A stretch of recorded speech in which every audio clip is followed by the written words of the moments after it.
And good afternoon and welcome to Carnes Field for exciting Freed-Hardeman Conference baseball today. Coach Joe Holloway, Michael Molnix will be bringing you this game on Worthy Road Studios connection to the website of Freed-Hardeman. Of course, it'll be on Facebook and later on archived tonight as we make a couple of adjustments. You see out on the field the team working hard. And, Michael, this is big because we had a tough trip to Lindsey Wilson and only won 1 out of 3. We'll tell you about that one in a minute. But the importance of this game and the pitching matchup today is very, very important. That's right, and on the mound today is going to be Alex Huey for Freed-Hardeman. Huey on the season 4 for 4 in 8 games started and 8 games played as well. Has a 5.88 ERA out of 49 innings pitched. He'll be going up today against Peyton Rice from Cumberland.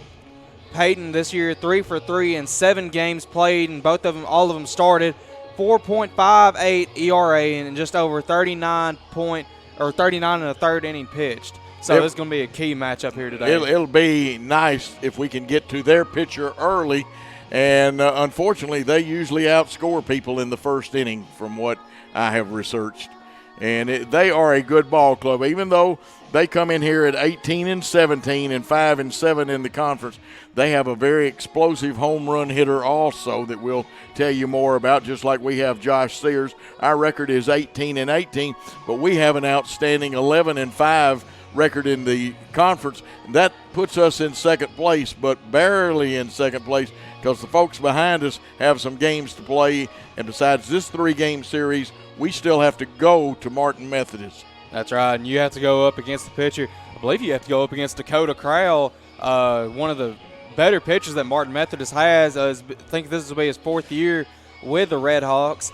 And you have him, and you got some good relievers there that can come in and close out a game as well. So Freed-Hardeman almost needs a sweep here this weekend, and hopefully we'll be able to get that. Well, we've been much better at home than we have been on the road. That's right. Still awaiting Jacob Sawyers to get his arm healthy, hopefully by tournament time. I doubt we'll see him any in the regular season. Maybe in the last ball game or something he might throw, but it's very important to try to get him. Huey and, of course, Colton Hunt, along with some others holding this pitching staff together right now. But it's important for us to get the good jump on them.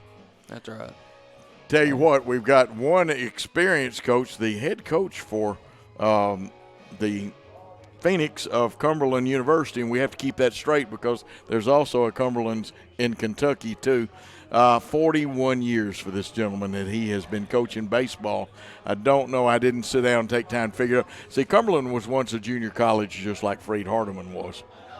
That's right. And, I remember one of the games that I believe it was on my tour, actually one of my tours here to Freed-Hardeman. We went watched the baseball game after, and this is when Freed-Hardeman was still in the American Midwest Conference, and they were playing Cumberland that day. Cumberland back then had a very explosive offense as well, and I believe Tyler Stokes, who is their explosive home run hitter, was on that team, and I believe he had a couple of home runs that day. And, of course, this was a couple of years ago, probably about 2018, 2019. Probably 2019 was when this happened, but very explosive offense Cumberland does have here with them today, and Coach Hunt has been continuing that explosive offense, I believe, for his 41 years of coaching. Yeah, 41 years. Woody Hunt, that's a name to remember. And, of course, we're at Carnes Field, but they play their home games at Ernest L. Stockton Field. They're in Lebanon, Tennessee.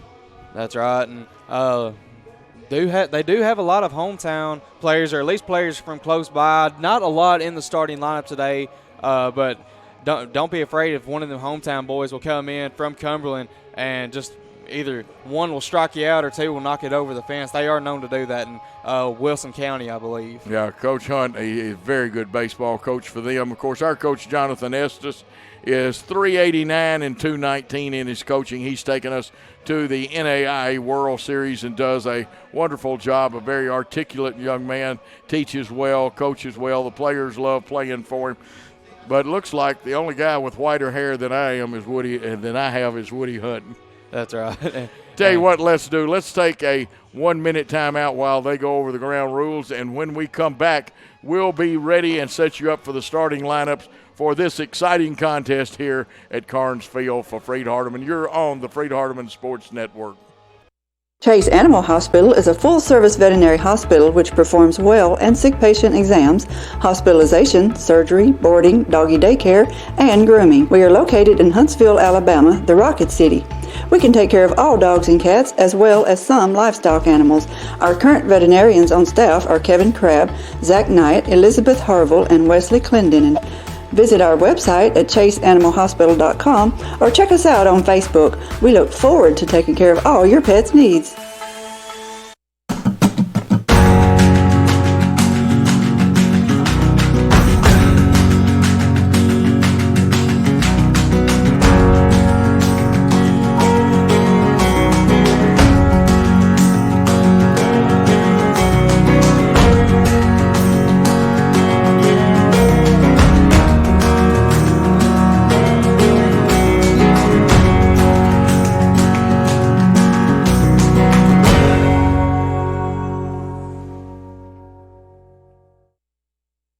And back with the pregame show here at Freed-Hardeman, and we've got this exciting matchup. We'll be here for 2 tomorrow, and I believe tomorrow is senior day.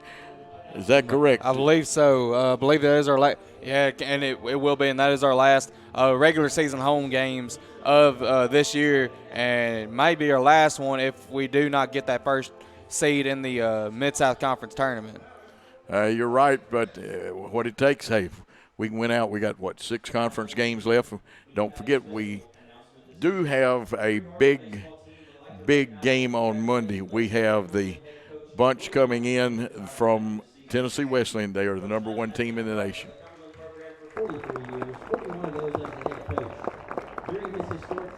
And you see them honoring Coach down there like we told you about.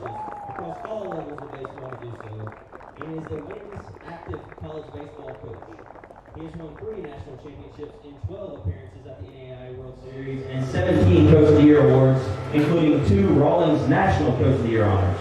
Coach Hunt has been elected into 6 Hall of Fames, including the Tennessee Sports Hall of Fame, and he was the 2020 recipient of the Pat Summit Lifetime Achievement Award.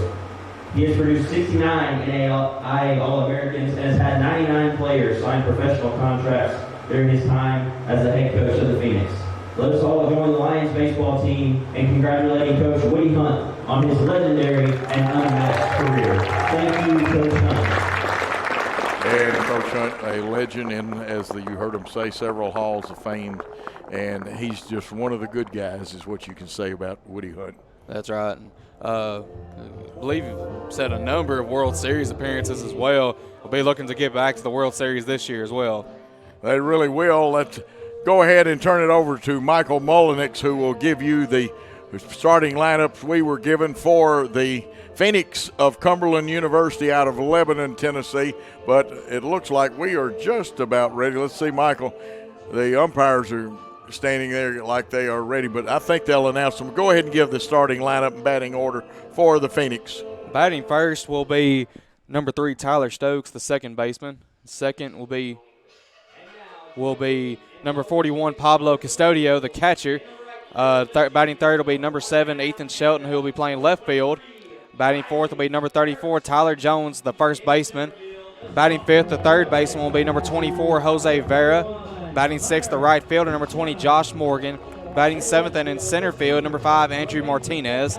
Batting eighth and at the designated hitter position, number 32, Nolan Gazowski. And batting ninth and playing shortstop will be number 23, Nathan Vaughn. And on the mound will be number 51, Peyton Rice. And, of course, you see our young men going out there. You see Josh Sears. They'll line up for the national anthem very quickly with last names only. Simpson catching, Sears at first, Sanders at second. Lott will play short, Harris at third base today. Pisano in left field, Beecham in center, and Perks as the right fielder. Alex Huey is on the mound from Columbia area. He played at Columbia Academy. I believe he's actually from Spring Hill. I believe so, and had a lot to do with the Chapel Hill community as well. And we are just about ready for the national anthem. We'll let you enjoy America's song.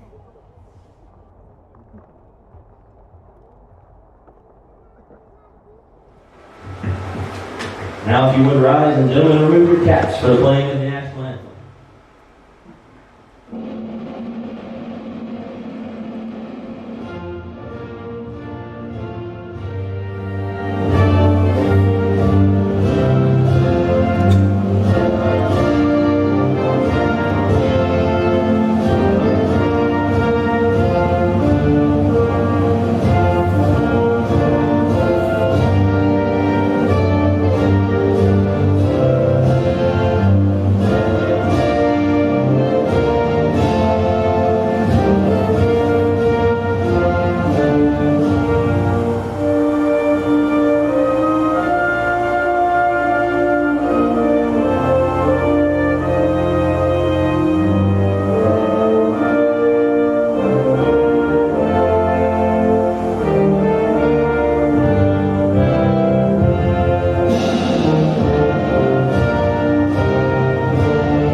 Baseball, something's wrong with you. We are just about ready for Freed-Hardeman baseball, and again, we're coming off a win at Lindsey Wilson. We dropped the first two there, but the last game we played there, the Lions were led offensively by Josh Sears, who drove in 6 of the 18 runs in the win, tying a single game career high in RBIs. He had 2 home runs, a 2-run shot in the second inning, and a 3-run bomb in the 8th to bring his season total to 13. Dylan Lott also went 3 for 3, 2 RBIs, scored 4 runs.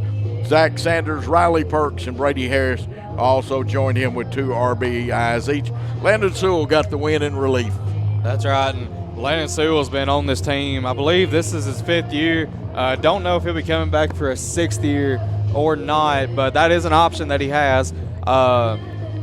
And he has provided so much for this Freed-Hardeman team, just like everybody you have out on the field today, Coach. Absolutely. Freed-Hardeman, he has meant a lot, and we'll find out more tomorrow about who is coming back and who's not coming back. Of course, again, we'll remind you our head coach is going to be legendary one day, too. He does a great job now. But Jonathan Estes, we'll tell you about his assistants in a minute, but some quick stats for us. Hitting .362, Bo Simpson's leading us with 46 hits. RBIs, of course, Josh Sears has 35, leads us. Stolen bases, Zach Sanders has 8. Sawyers is still leading because of the outstanding strikeout record he was putting up, but he probably won't be seen again until the tournament. That's right. And so it's on Alex Huey, the man that dueled right down to with his major leaguer Weathers, and Weathers, I believe, pitched, yesterday or day before for the Padres? Believe it might be today. I don't know. Maybe today. I know he's due to start. And he came in the other night, though, or that was last year. Remember in the World Series, getting ready to go to the World Series, struck out Bellinger. That was a great game. Watching that on TV back home, and that was just interesting to see a guy that you remember playing high school against in basketball. Just being like out there on a major league field, it's definitely interesting to see sometimes the people that you know on TV. Oh, it is very. We saw him in high school. Here's Huey's first pitch, and that one it's a ball. So 1 ball, no strikes. The hitter is Tyler Stokes. He plays second base for them, right-handed hitter. We're playing him pretty well straight away, infield at normal depth. And the left-hander Huey peers in, got his sign, comes to the plate. Just a little low. And going off his stats, you figured Stokes to be a big power hitter, and you'd think he would be one that would bat cleanup or maybe the number 3 spot, but unusual to have a guy with 17 home runs and your leadoff home run hitter in the number 1 leadoff spot. Well, he's a good on-base man. He's got a 3-ball, no-strike count, and that's not the way Alex wanted to start this game. Really don't want to put the lead run or the runner on that hits first, and that one right down Main Street. trying to make him hit it something bad. Wears the high baseball pants. Almost looks like shorts from here. It does. Sometimes it'll ride up above his knee. Hit that many home runs, he hadn't had to slide a whole lot. Oh, strike two. Umpires aren't real thrilled about when you start running to first base on them. That's right. And Stokes did look like he agreed with that after the pitch was thrown, maybe trying to influence the umpire's decision right there. 3 balls, 2 strikes. Huey winds, fires to the plate, swinging strike 3, and that's the Alex Huey you want on the mound today. First strikeout, and that brings up Custodio, the catcher, Pablo Custodio. And he is a strong-looking young man, too. That's right. And Custodio is a catcher and an infielder, a senior from San Jose, Guatemala. Guatemala, they play a lot of baseball down there, especially their youth leagues are good. And he gets hold of one, but it's high up in the air. Let's see who takes charge and comes on. The right fielder, Riley Perks, will pull it down. So 2 outs very quickly, and that's the way you want to see it go. Get off the field. Ethan Shelton coming up there wears Mickey Mantle's old number 7, but I'm sure a lot of people at Cumberland University has worn that too. That's right. And we were talking earlier about a lot of hometown players for Cumberland, and Ethan Shelton. And ooh, that was a close one right there. You hear a few woos out there on there. We've got the parabolic mic on, and that was pretty close. It was. But Ethan Shelton is a sophomore this year from Lebanon, Tennessee, Wilson Central High School. Previously came from a Division I school at East Tennessee State. Yeah, that's 2 pretty good places to play to. Wilson Central, a big high school. East Tennessee State plays some good baseball. Clark's going to even the count at 1-1. There are 2 outs in the inning. Everybody at normal depth. Brady Harris is starting at third today, and he'll probably hold that position down the rest of the year is what it looks like. Huey's 1-1 pitch on the way. Fouled off, and I'm glad good old screening pole right there. I don't have my fishnet to catch him with today. I bet Mike McCutcheon's got a fishnet somewhere around here that he could catch a few. He come up with something. He is a good man. Besides being a former basketball coach, he is our athletic director, always doing a great job. Here's the pitch. Mighty close. That one had to miss by millimicron. That's right. 2-2. Looked like he just got the corner out there, but. Well, he wants to get him on this. Doesn't want to run it 3-2. 2 balls, 2 strikes, 2 outs. Alex Huey on the mound. He's ready and fires. Ball is popped up. Let's see if it'll stay in play. Josh Sears has got an eye on it. He gets over, feels it, and that's a pretty sure thing when Sears gets that. So no runs, no hits, no errors, and no one left on base at the end of a half inning of play. It's the Phoenix 0 with Freed-Hardeman University coming to bat. We'll be back on the Freed-Hardeman Sports Network after this. My name is Clay Leonard. I preach for the Church of Christ in Paris, Kentucky, and I'm a student in the Graduate School of Theology at Freed-Hardeman. I think the quality of scholarship at Freed-Hardeman, as well as the camaraderie that is shared between the students and the professors, sets Freed-Hardeman apart. I'm already using my degree in so many ways as I preach, and I hope that it will continue to challenge me to be the best student that I can and the best preacher that I can.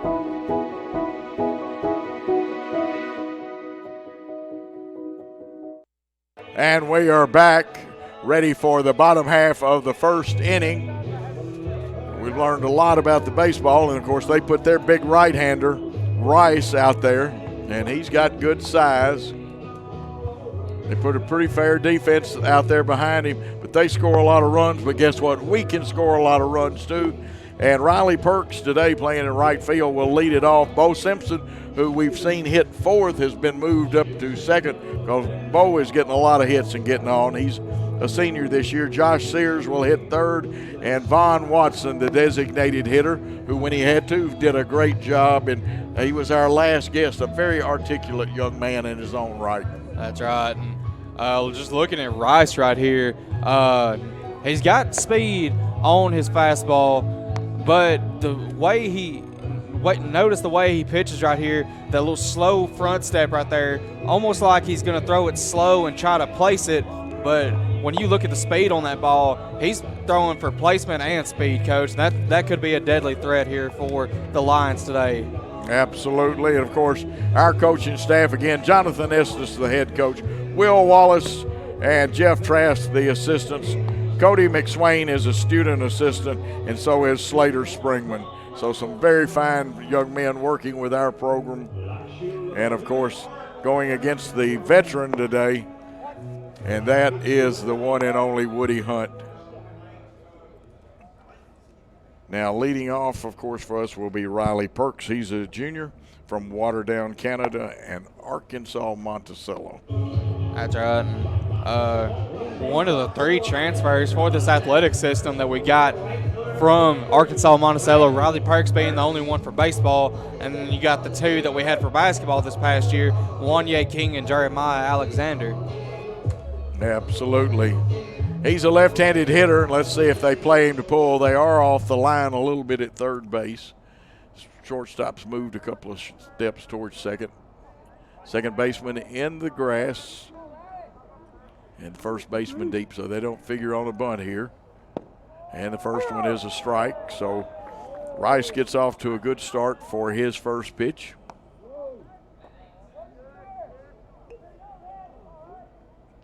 And he will be going against Perks. Perks does have 1 home run on the season.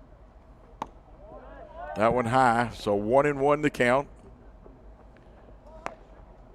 All those nice new baseballs. Now just think about how many baseballs you go through in a season, how many get fouled off, how many become batting practice baseballs. The 1-1 pitch for Rice on the way outside.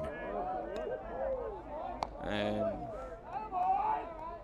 again, like we said, after Perks will be Bo Simpson. And Bo, like we said, throughout the season can be a very unpredictable hitter. He can hit the baseball. I believe it said he had 46 hits a while ago. Fouled off, evens the count, 2 balls, 2 strikes. We'd like to have a big inning to get this one started off. Now, interesting situation. I don't see a single player of Cumberland in their bullpen. Of course, our pitching crew is out there. Got their bench turned around where they can see the game. The 2-2 pitch is on the way. It's high, and it runs the count 3-2.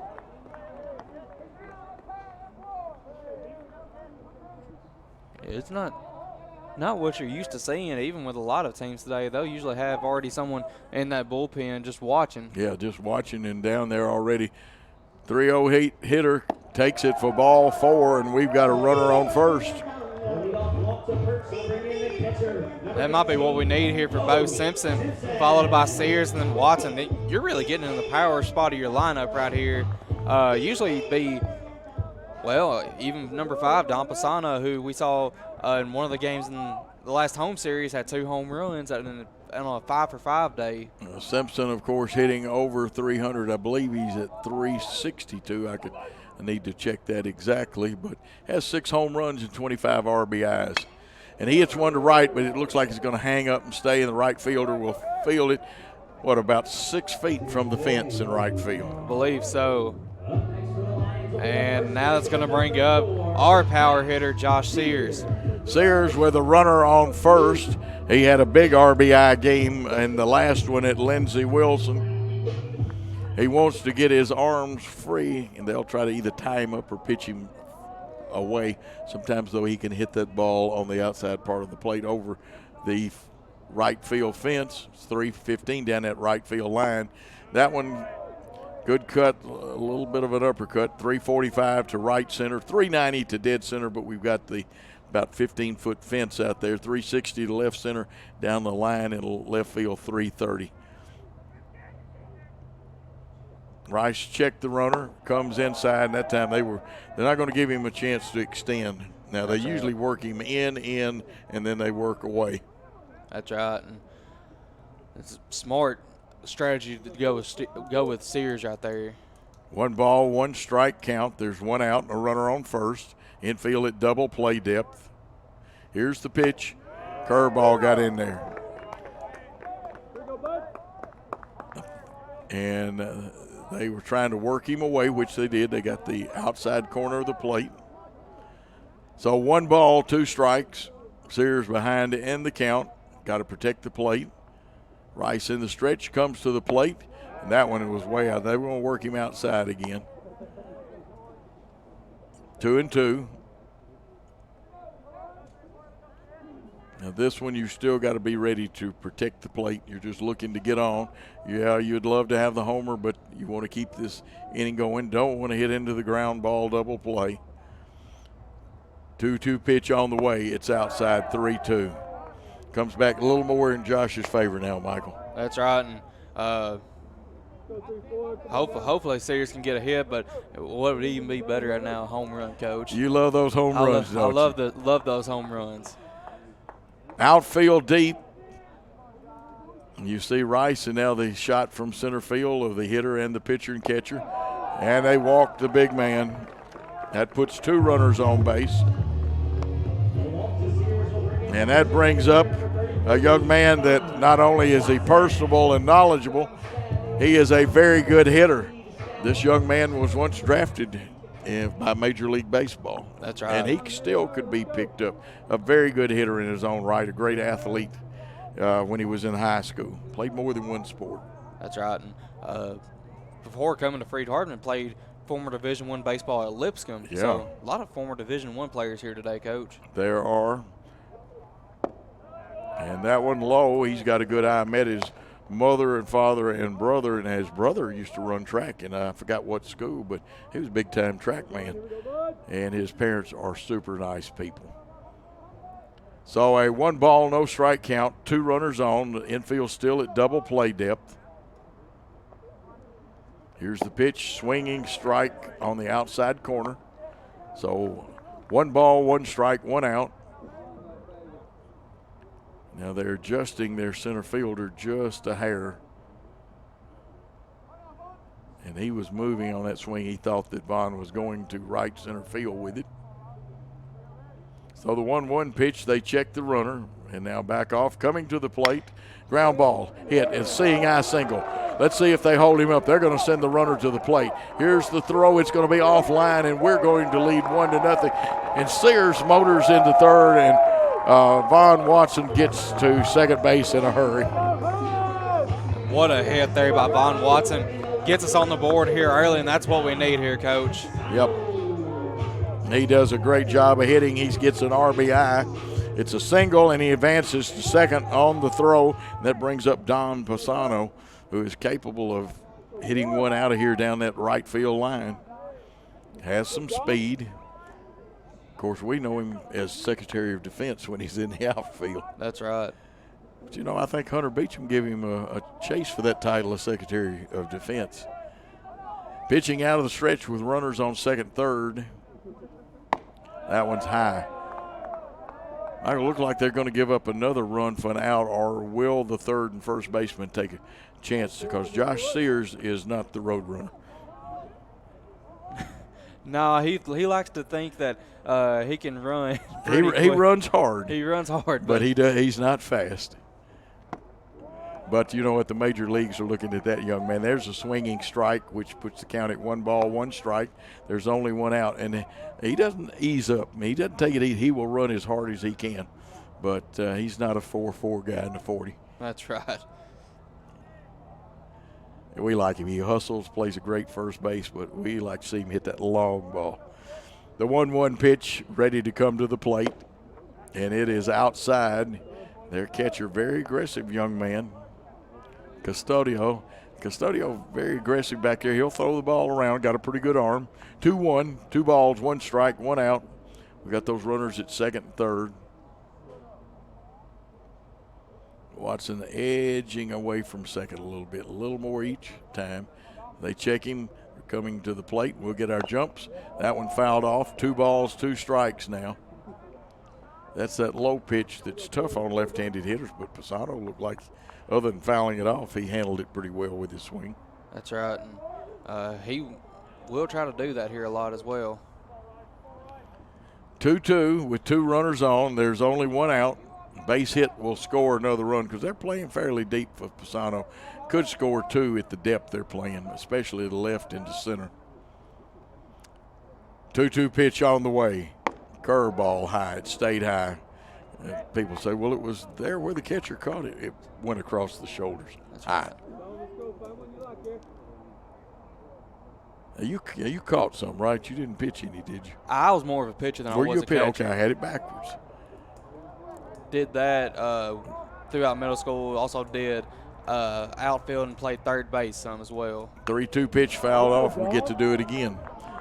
Did your curveball hang very often? I was more one of those guys that try to throw just straight fastballs and try to come in with an off-speed pitch every once in a while. But I believe our Lotus Chapman was probably my MLB alike. Okay. Only fastballs, I guess. I know that name. We're ready for the 3-2 pitch with 2 on, 1 out. Rice on the mound for Cumberland. They take their lead. Here's the pitch, and again fouled off. And Pisano hanging tough, plus making the young man use a lot of pitches. And that already puts Rice at 23 pitches for this inning. Yeah, and you like to get out with 15 or less if you can. Anything between 15, 20, but once you go past 20, you're really borrowing on pitches from other innings unless you can have a short inning. The 3-2 pitch, and they step back. Also, the hitter, I believe, called timeout. Dom Pisano batting .289, 29 RBIs. He has 6 home runs. His on-base percentage is .350, which is pretty good.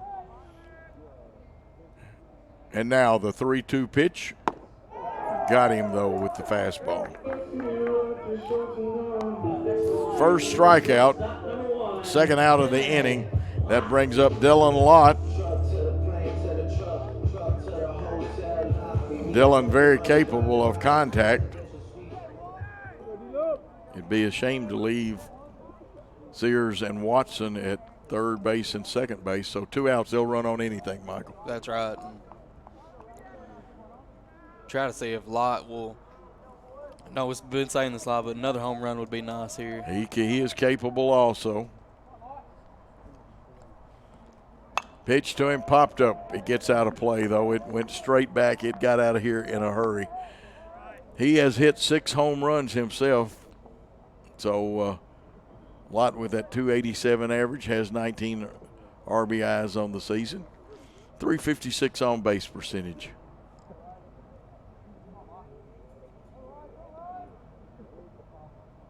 0-1 pitch, ready to come to the plate. Ground ball, hopped right to the shortstop. He'll go to first with it, and that ends the inning. But the good news is we picked up 1 big run on 1 hit. We had 2 men left on base, and we lead. Freed-Hardeman leads 1-0 over Cumberland at the end of 1. We'll be back on the Freed-Hardeman Sports Network after this. The reason why I pursued my BSN in nursing is because I wanted to give back to the community.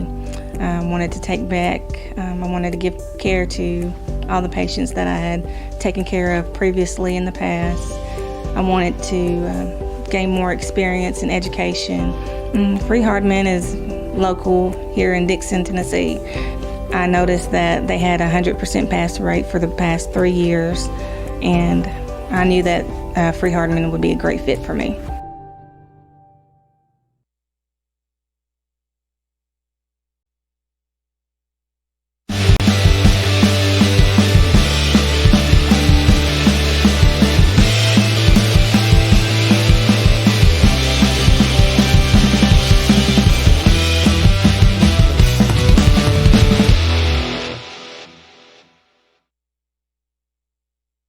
And we are back with Freed-Hardeman leading here in the top of the second. Picked up 1 run. We left those 2 base runners. Alex Huey was able to take them 3 up and 3 down in the first. And I believe Tyler Jones will lead off for them. He's got 7 home runs. What else do we know about Tyler Jones, though, besides 7 home runs and hits? I want to say he hits .243. Does hit .243. Been able to have 26 hits this year out of 107 at-bats with 29 RBIs, and 49 total bases.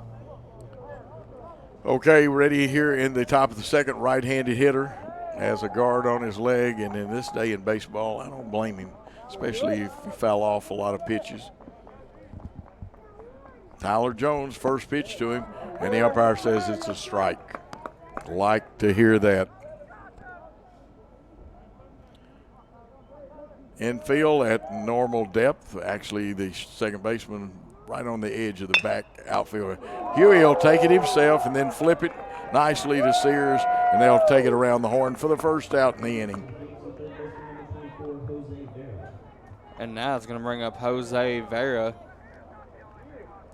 Vera's supposed to have some speed, I was told.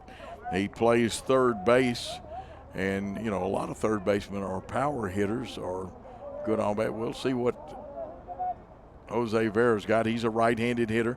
They're going to play him straight away. Here's Huey's pitch. It's a strike. Boy, Huey's bringing it today. This looks a little bit like the rematch of the old state tournament game. That's right. In 2018, Huey was able to somehow outlast Ryan Weathers in a 10-inning, extra-inning game.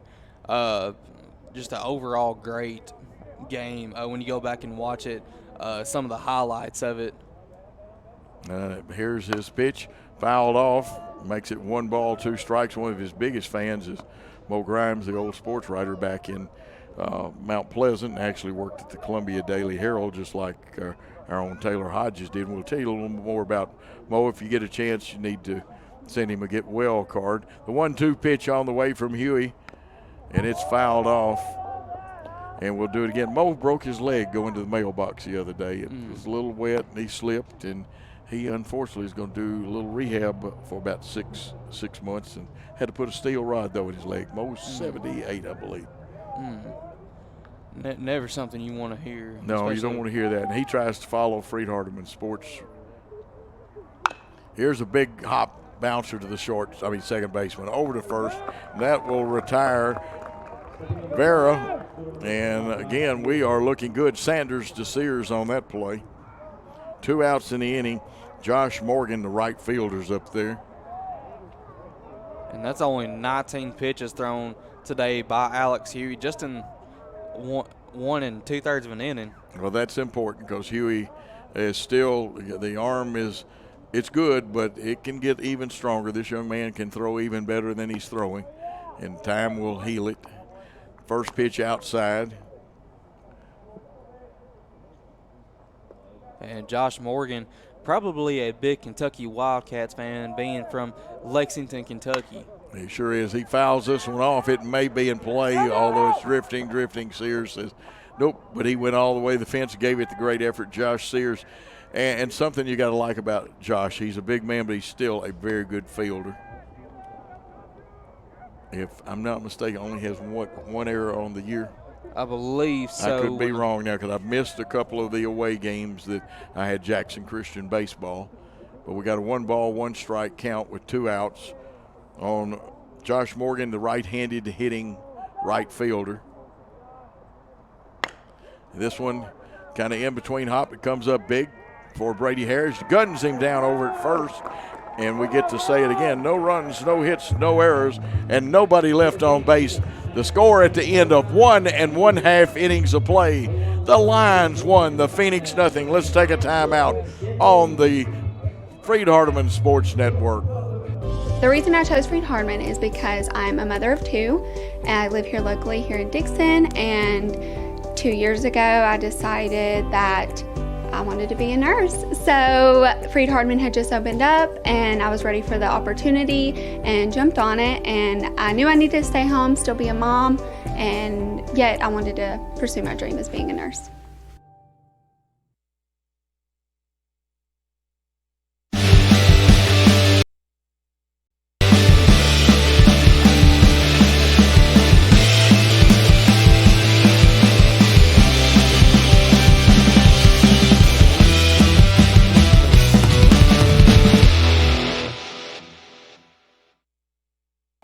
Back for the bottom of the second, Freed-Hardeman will be coming to bat with Zach Sanders, Hunter Beecham, and Brady Harris.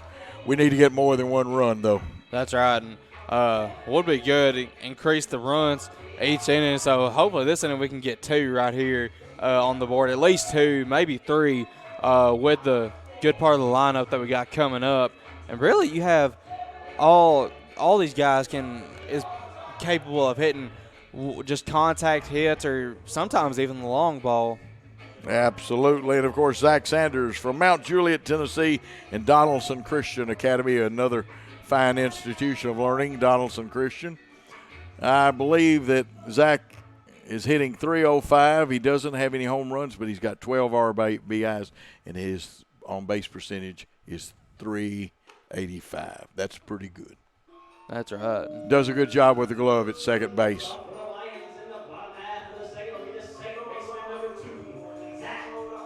And here's Zach. Other than using too many pitches, Rice looked pretty good. We had the better eye, though, at the plate. And, of course, in Alex Huey's case, he used fewer pitches again, and that's going to help a whole lot. Maybe he can go a little longer, Michael. That's right. And still below Rice, and Rice thrown 26 pitches. I believe Huey was at 22 when that inning ended. And that's a good count for him. He's been through 1, and actually 2, and now fouling it off evens the count on Sanders at 1 ball, 1 strike. Just in the outfield, just a step or 2 towards right for Sanders. Infield's at their normal depth. Second baseman playing a little deep. Swinging strike 2. He had a good rip at it. That's right. And big cuts today, good cuts are going to be the key to beating Peyton Rice.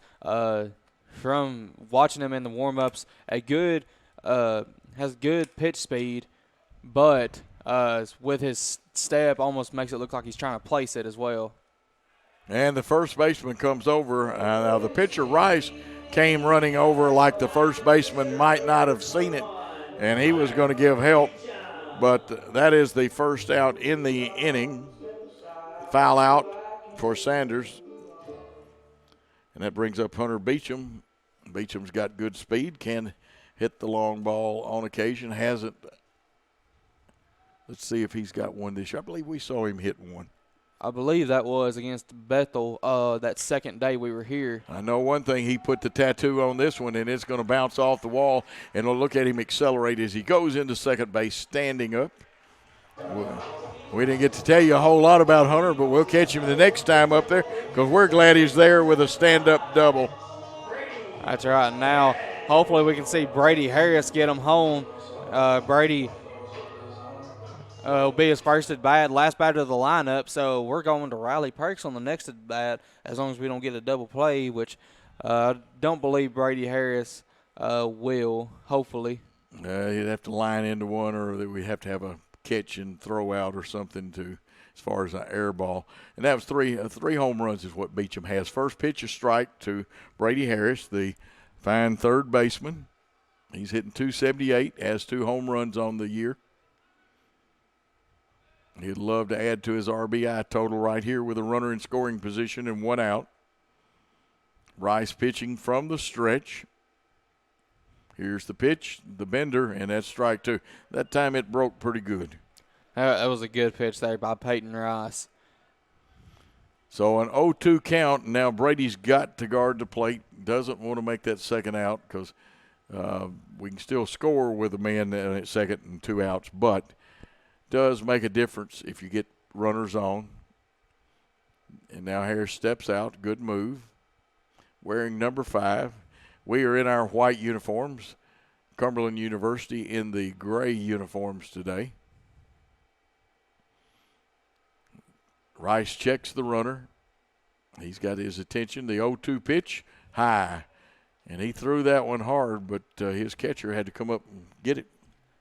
That's right. And the catcher today, Custodio, both Custodio and Vera coming to Cumberland from Oakmont Community, or I believe it's Oakton Community College, I believe, out of, California, if I'm not mistaken. And California produces a lot of athletes. Curve is outside. Now the count is back at a workable 2-2.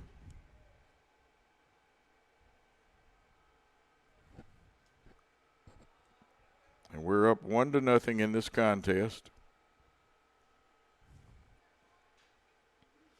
And are going back to the top of the lineup like we did say after Brady Harris.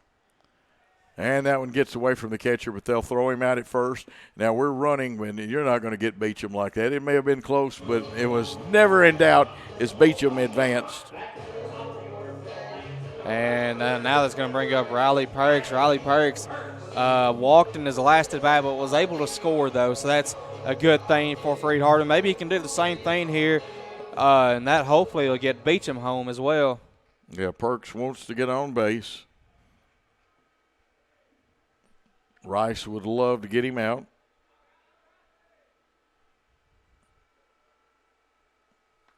The left-handed hitter would like to pull one right down that line, but he'll take it anywhere. At the back of the box, the pitch, that one a strike. And as long as your foot's where Riley Perks is, they won't call you out, but it's close. If you step back just a little more, then they can call you out. No ball, one strike pitch on the way. The bender is no good. They throw down, and a good arm. And that time Beecham got back in there, but he had to hustle. That's right, and that was just a nice throw there by Custodio. Almost like Bo Simpson. Bo a little bit quicker though. Can be a little bit quicker sometimes though on his when he gets up to throw the ball. That might have been what hurt Custodio right there. Yeah, it was close even. Here's the 1-1 pitch. Swinging, strike two.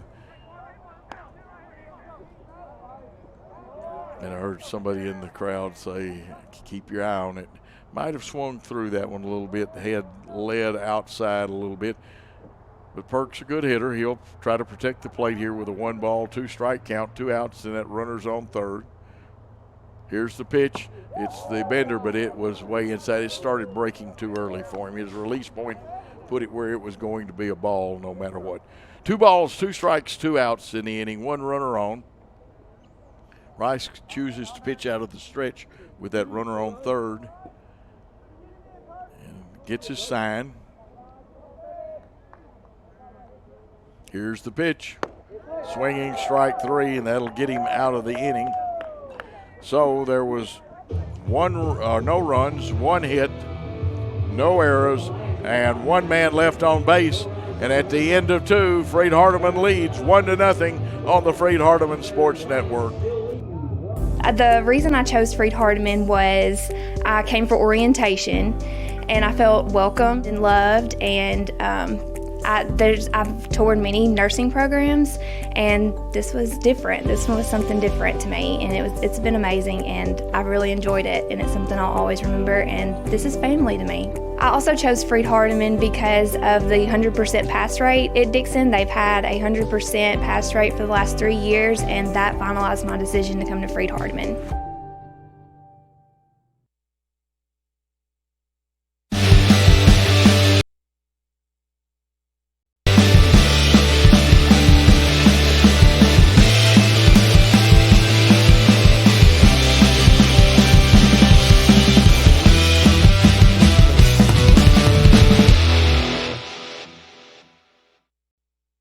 And we are back for the top of the third. Huey will face the bottom 3 in the order with Martinez leading off for them. That's right. And Huey, only 22 pitches thrown through the first 2 innings, averaging about 11 pitches an inning. So maybe he can do the same thing right here, or keep it under 11 would be even better. That would be nice. 15's not a bad spot. Some people allow 18 to 20, but if you can keep it under 15 pitches an inning, and he's done that so far. Now, I doubt he will go 9, though, today. They'll probably relieve a little later in the game. And we could get out to a 10-run lead in the 7th, and it would shorten the game. That is right as well. Could bring in Landon, so you also have Tyler Duskin. First pitch a little low for ball 1.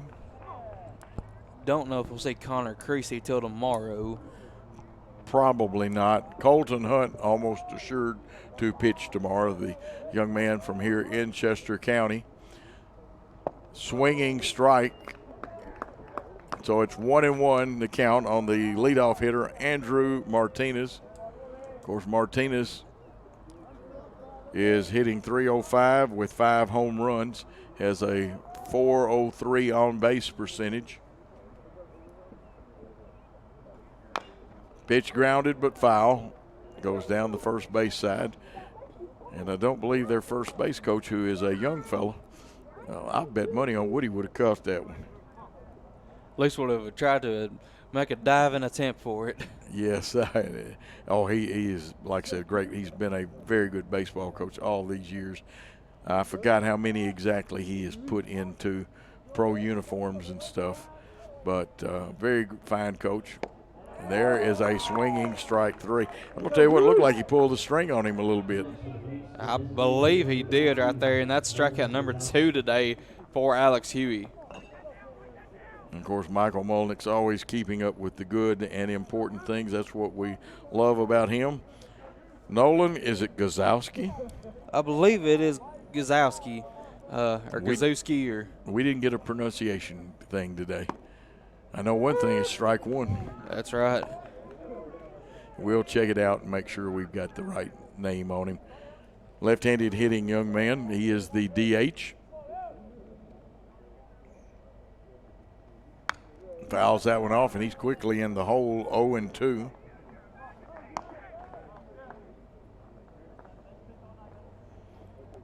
Tell you what, Huey would love right here to go 3 up, 3 down through the first 9 batters, and he's already off to a great start right here of doing it. He is. This young man has an on-base percentage up there, and that one's high, kind of overthrown release point. He has an on-base percentage of .375, which means he's walked some, but he has no batting average. Has no batting average. Yes. The 1-2 pitch on the way, fouled off, took a little off of it. Huey wanted that one. He knew that he didn't do quite enough to fool him, but still a good pitch, fouled off. That's what on Gazowski, 0 for 5 this season, but been able to cross the plate once. Has only started, this will be his only 3rd game starting, so it's probably correct. Hadn't got a lot of at bats, probably more of a base runner than anything. Yeah. Evens the count, that pitch does at 2 balls, 2 strikes. There's 1 out in the inning. The DH, Gazowski, is up there. Left-hander against left-hander. Huey's 2-2 pitch on the way. Just missing. It'll run the count to 3-2. That was an excellent pitch there by Huey. Almost perfect placement, but maybe just a little bit low. Great center field shot by Worthy Road Studios right there. You get to see the signals being given and everything. The catcher, the pitcher, the home plate umpire. Here's the pitch from Huey. Just missed. And I do mean just missed. Now that's going to bring up the shortstop, Nathan Vaughn. And let's see if they play a little hit and run with him. I'm not familiar with what kind of contact hitter he is. Trying to find some stats on Vaughn here.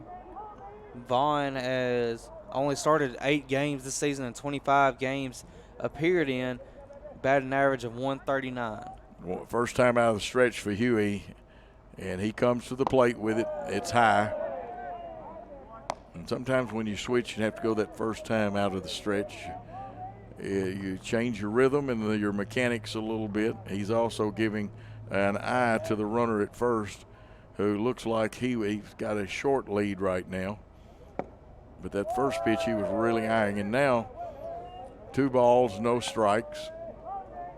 The very thing that, now we did this to the first hitter, but we've been ahead on the rest of them. Behind 2-0. Well, we also can't forget Tyler Stokes. Hugh did start out 3-0 on him as well. That's right. I forgot about that one. Popped up. This one should be in the infield. Let's see who's going to wave off. Second baseman is going to get it. Has to back step a little bit. But now 2 outs in the inning. And it's going to bring up the top of the lineup again here with Stokes. And Stokes capable of delivering. struck out his first time up. An excellent pitching job. And Stokes, 17 home runs, like you said, on the season. Again, just a powerhouse for this Cumberland team. Have to bear down here with 2 outs and a runner on first. Huey goes to first. Now, that's the calling card move. I know you there. Trust me, folks, if you're watching for the first time, that's not his good move, because we've seen him pick several gentlemen off this year. That's right. And some say he's even got a better pickoff move than Ryan Weathers did. And I remember Ryan Weathers, just even in middle school and high school, one of the greatest pickoff moves you've probably ever seen. And I saw where Weathers' little sister committed in basketball to Alabama. I believe I did see that the other day. It's got offered from a number of schools. I believe, like, even before she got into high school, I believe got offered by Belmont. She was pretty good. Now, didn't her mom play at Belmont? I believe she did. And of course, you know, did you know that Freed-Hardeman was in the conference with Belmont before that Belmont went to the NCAA? Did not know that. It was a long time ago. It wasn't much of an overlap, but Belmont actually played in some NAIA tournaments. Never won one, though. Always had the good women's teams and good baseball teams. Had some good men's team on occasion. 1-1 the count, 2 outs, runner on first. Huey checks the runner, comes to the plate, and a good pitch. Came right across the inside edge of that plate. So it's 1-2 to Jones. He's got Jones right now guessing, but this young man at the plate, if he figures it out, he can lose a baseball for you. Hitting .319, 17 home runs, and 39 RBIs. He and Josh Sears, 2 of the premier home run hitters in this league. Here's the pitch. Ground ball, base hit into left field, and the runners will hold at first and second. And you have to give him credit, Tyler Stokes, with a nice piece of hitting with 2 strikes on him. That breaks up the no-hitter. And that's only the first hit today allowed by Huey, I believe. It is, and he had a perfect game going until he walked Gazowski. And then, but you don't worry about things. You get them out. Now here's a troublesome hitter, Pablo Custodio, and he is a strong young man. He hits second. Does pretty good bat work. Flied out his first time up to right field. 2 outs with 2 runners on. Here's the pitch. That one is fouled off, and he got a hold of it, but it was out in front. Scared some of the Freed-Hardeman dugout people over there. Saw a few of them jump. Yeah, the interesting, because you know we really have major league style dugouts. Do have the short fence, and they're dropped down into the ground just a hair, and but we do have a protective fence. You know, some of the major league parks, they don't have anything in front of their dugouts. That's right. There are some line drives that fly through there. No ball, 1 strike with 2 outs, 2 on. Alex Huey's pitch to the plate. Hit the right field. It's deep. It's deep. We're giving ground, and that one hits the top of the fence and is gone for a 3-run shot. We need a new baseball, Mr. Wilson. And won't be a cowboy hat, but I don't know if Cumberland does have a tradition or not, what they do. Let's put it this way, they like scoring runs. They now take a 3-1 lead after everything was going along so well. And Huey we're probably going to want that one back here later in the game, but right now has to worry about Ethan Shelton, who he got to fly out to Josh Sears last time. Hopefully can have him do the same thing here. 3-run home run, 3 RBIs for Custodio. And this one fouled off. They'll give a little bit of chase, but it's going to be out of play. Riley Perks was hustling over there to try to get, but he hit right on top of that fence. He couldn't quite get there. And the ball bounced over. Not from the ground, but from the top fence. Still a home run. That one just a little outside, 1-1. I believe as long as the ball does not touch any part of the ground and it goes over the fence, it's a home run, as long as it's in between the foul lines. It is. It could even bounce off your glove or off your head and go over the fence. That's right. And another one deep back off the fence, and it bounces away from both of our fielders. It's a double, and hustling was Hunter Beecham, and he threw a cannon into the infield. So 2 straight hits. One hit on the fence and bounced over. The other one hit the fence. And Ethan Shelton is camped safely on second base with that double. That brings up Tyler Jones, the first baseman, who grounded out pitcher to first the first time up. And now they've still got something going with a runner in scoring position. And let's see what Huey will come at Jones with right here. Already at 45 pitches. And a base hit up the middle. They're going to send the runner home. Beecham gets it, tries to throw a cannon, but it's going to be late. It's cut off, and it's 4-2. So that one right up the middle, a single. And Jones is on first with 2 outs. And all of a sudden, after the bats being so quiet, they have come alive for Cumberland University. And here comes Coach Estes out to talk to his hurler. And we'll try to see what Estes will go with right here. Nobody warming up in the bullpen yet for either team, so we'll see what will happen here on this mound visit. And a very interesting conference, but one that was necessary because, like I said, things were really cruising along well. Freed-Hardeman holding that 1-0 lead, and then the bottom fell out with 4 hits and 4 runs in this inning. And the home plate umpire is going out to break it up, but Coach kind of had his eyeball on him over there. Let's see if Huey can refocus and come back and get this young man. And the hitter will be Jose Vera, the third baseman. Vera himself, capable of long ball, has 3 home runs on the year and hitting .301.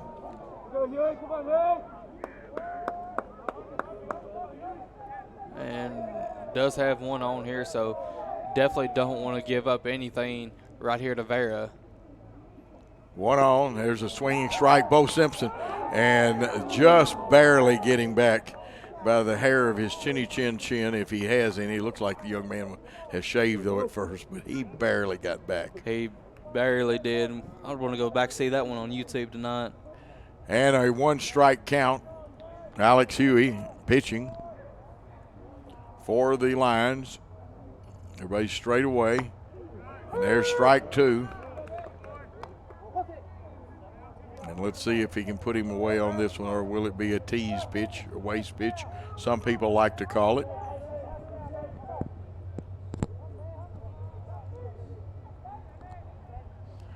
Two balls, or no balls, 2 strikes, 2 outs. Here's the pitch.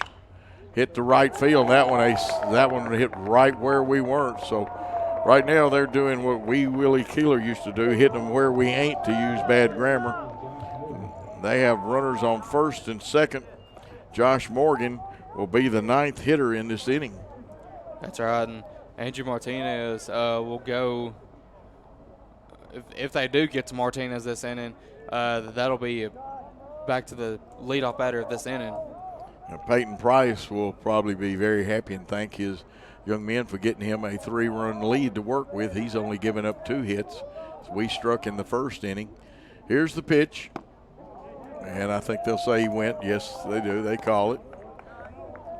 What do you think? Would it have been a strike anyway? I thought it would have been a strike anyway, but I don't believe the umpire was going to look at that, and especially with the overswing of the bat there. I believe he was going to call it a ball. No ball, 1 strike count with 2 out, 2 on. Here's Huey's pitch to the plate. Swinging, strike 2. Remember, we got it to 2 strikes with the last hitter. That's and right. He hit that single. You couldn't have thrown the ball through the infield any better than he hit it. Used a little inside-out swing to get it to go to right field. Second baseman playing very close to second. He has to hold the runner on right field, or the hitter being played to hit to left field. Here's the pitch. Blocked by Bo Simpson, comes up with it. He came up looking. 1 ball, 2 strikes, 2 outs.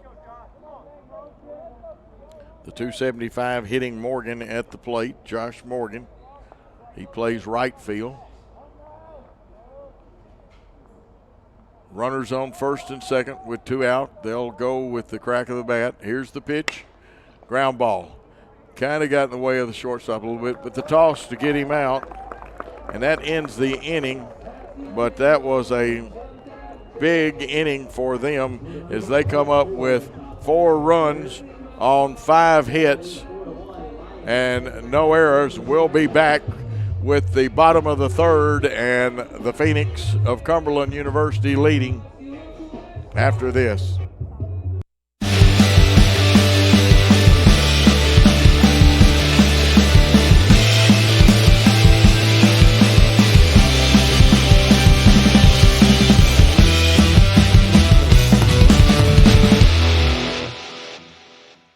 Chase Animal Hospital is a full-service veterinary hospital which performs well and sick patient exams, hospitalization, surgery, boarding, doggy daycare, and grooming. We are located in Huntsville, Alabama, the Rocket City. We can take care of all dogs and cats as well as some livestock animals. Our current veterinarians on staff are Kevin Crabb, Zach Knight, Elizabeth Harville, and Wesley Clendenin. Visit our website at chaseanimalhospital.com or check us out on Facebook. We look forward to taking care of all your pet's needs. And we are back. Of course, I love to watch the Chase Animal Clinics ad. So not only is it a great ad, they do a good job, but I love to see. I've had dogs and cats, but the cat that's there staying reminds me of mine at home. And sometimes he watches us and listens to us. He does more listening, less the balls, and play a whole lot.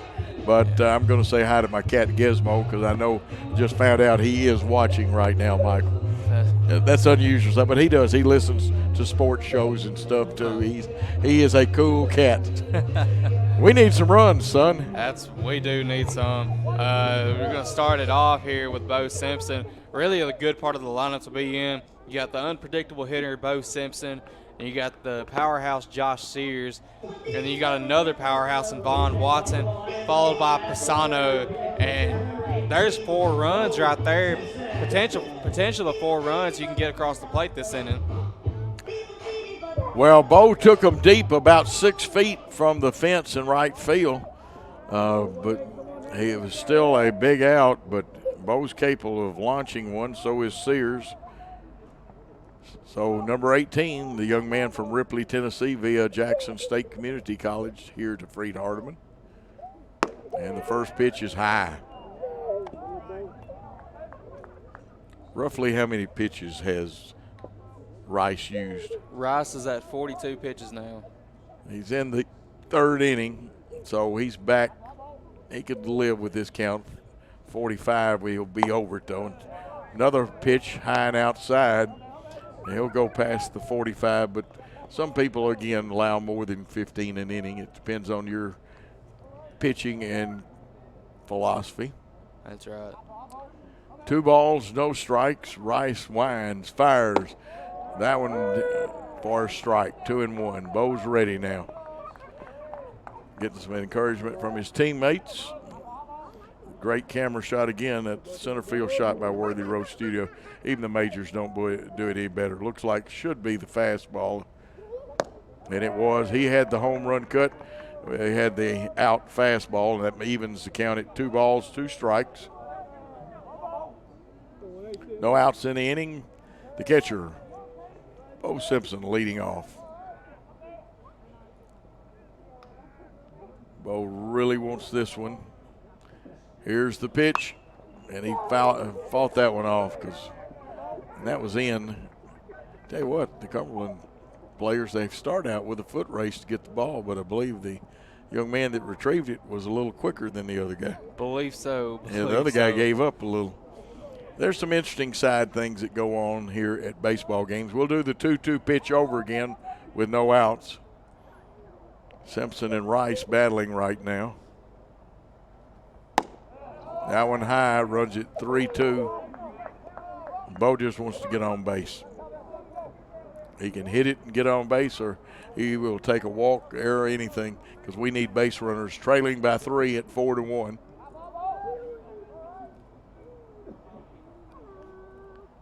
Wind up in the pitch. Oh, he got him. And that is a strikeout. 1 out in the inning. And this is where they like to have Josh Sears coming up with nobody on base. That's right. Has a very high percentage of getting on with nobody on, I believe, looking at the stats. But Sears most likely sometimes have gone to proving he won't be left on either. He'll go ahead and get across the plate when he can. That one low. Sears walked his last time up. He has 13 home runs on the season. He's hitting .327. 35 RBIs. Pretty good on-base percentage of .465. That one is tattooed down the line. It's foul by maybe an inch. Maybe an inch. Maybe. Or did it raise? Of course, that's painted on it. I don't think that's chalk out there, so it doesn't raise the chalk dust. Maybe we need some chalk dust. Could. Coach Estes might be switching to some chalk dust after today's games. That one was close. Evens count at 1-1. There's 1 out in the inning. There are no runners on. They are deep and straight away because Josh Sears has power to all fields. Rice is wind up in the pitch, the curveball, and that one, the bender gets in there, so it puts him in a hole at 1-2. And I think in the inning he walked, he was in a hole 1-2. I believe so. 1 ball, 2 strikes, 1 out. Rice has got what he wants, comes to the plate. The curveball misses. Josh Sears has got to have one of the best eyes. It shows you a reason why I never advanced very far in baseball. I would have probably swung at that one, trying to guard the plate. But he's got a good eye. 2-2 the count. Here comes the 2-2 pitch. And it's thrown, kind of overthrew that one, and he went into the ground, so we're back. He's worked him again to 3-2. That's right. And anything will help Sears right now, either a walk or a base hit or even good old-fashioned home run, Coach. Anything, we just need base runners at this point in time. 3-2 pitch from Rice. Ready to come to the plate with it. At the belt. Hit the right field. It could be. It might be. It is a home run. We need a new baseball, Mr. Wilson, and he gets us 1 run closer. And go ahead and get that cowboy hat out now. I believe, see Mason Holden in there getting the cowboy hat ready. Cowboy hat, one of the great traditions here at Freed-Hardeman. And here he comes, the young man. I believe that's his 14th home run of this season. Yes. And very appreciative of the skills that the Lord gave him to. And we'll follow him over the dugout. There it is, the magic hat. That's right. And getting ready to drench him down with water down there. Looks like it could be Gatorade, but. And here comes a young man that's capable of doing the very same thing. Has an RBI in the game. This one he beats into the ground for a foul ball. But Von Watson, the designated hitter, had a single that first time up and an RBI. We've got 3 hits now on the contest. 4-2 the score. The Phoenix of Cumberland University lead the Lions of Freed-Hardeman. We're battling back. Swinging strike 2. That one could have brought us 1 step closer if he got a hold of that one. So now Vaughn has to guard that plate a little bit. In the old days, they used to choke up, and everybody stays now down on the end of the bat. That's right. And they got him with a strikeout, though. 2 outs in the inning. And I believe, 3 strikeouts for Rice? See, 1. I believe I have him with 4, I believe. You do. You are right. He has 4. I missed the one in the second inning. That's right. Had one against Perks and Harris, I believe. Yeah, that's right. Tom Pisano up there. That pitch low. Pisano, the left-handed hitting left fielder today, struck out his first time up. Pisano, though, capable with 6 home runs. Again, he'd just like to get something started even with 2 outs. That one on the outside corner. And those are the pitches you don't want to try to pull. He left it alone. You have to use either an inside-out swing or hold up a little bit and try to hit it to left field. 1-1 pitch drill, but it may stay up in the air too much. No, it got down. It did not carry all the way out there. And now the speedster from California. And that's going to bring up Dylan Lott, who grounded out to shortstop last time. We're looking to change the result, though. We saw him earlier this year against Bethel hit a home run as well, so maybe he can do the same thing and get him a cowboy hat moment for the day. That would be a good thing to have happen. We'll take base runners, take a home run. We're not charged. Just keep the inning going. 2 outs in the inning. Peyton Rice on the mound for Cumberland University. Sano hasn't taken his good stealing lead, but let's see, he's quick enough. He just takes a jump. And that one, the fastball was high and had a rip at it. Dylan Lott did, but no contact. So it's no balls, 1 strike. Rice got his sign, checked the runner at the belt, comes to the plate with it, and again, strike 2. And Dylan in a hole here. Got to guard the plate with 2 strikes. This is man against man. Looks like Rice is a little fired up out there. That's right, he is. And Lott getting the tying run, looking to get home here in this inning, just any way he can. Yep, the curveball was high and didn't really come over the plate. It's 1 ball, 2 strikes. Pisano on first, outfield straight away. They check him. Let's see if he's going with this one. I don't think so. He faked it, but there's the strikeout, and that's going to end the inning. But we did pick up 1 run on 2 hits, 1 man left on base, and at the end of 3 innings of play, Cumberland leads Freed-Hardeman 4-2 on the Freed-Hardeman Network. We'll be back after this.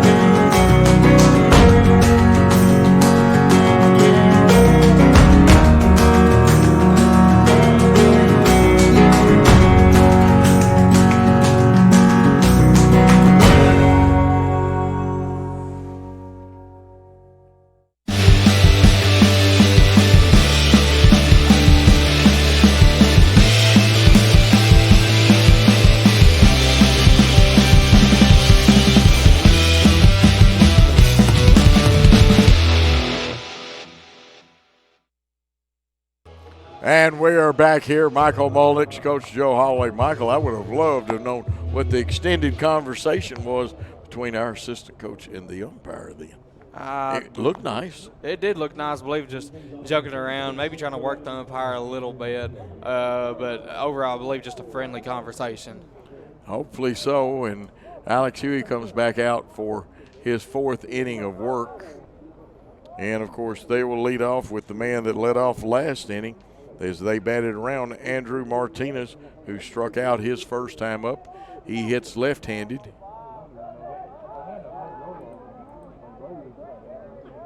And the pitch just missed. Looked pretty good from here.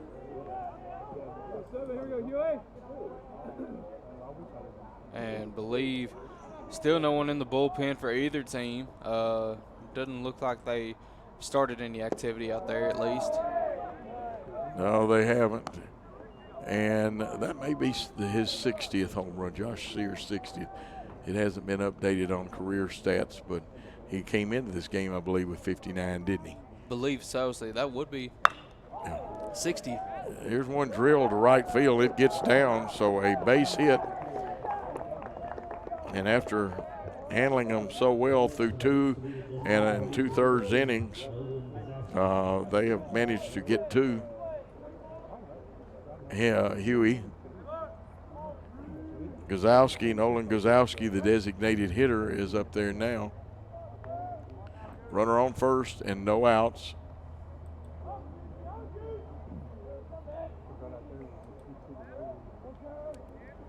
And Gazowski, 0 for 6 this season, or 0 for 5, I believe. Huey trying to make him go 0 for 6 now on the season. He is at that, and he has an on-base percentage because he's evidently walked some.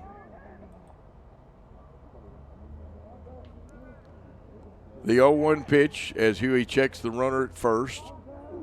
He goes to first, and again, that's the I know you there move.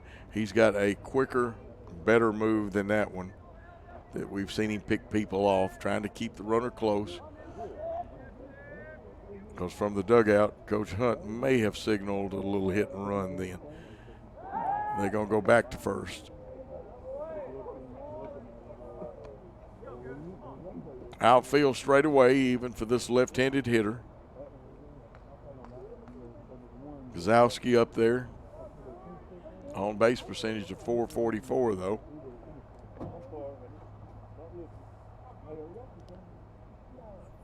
They're stealing, and that one he got stolen, actually stole it on Huey then. He evidently figured something out, and you can watch even with a left-hander.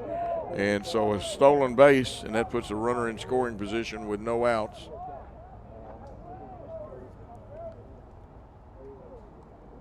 Two strikes the count.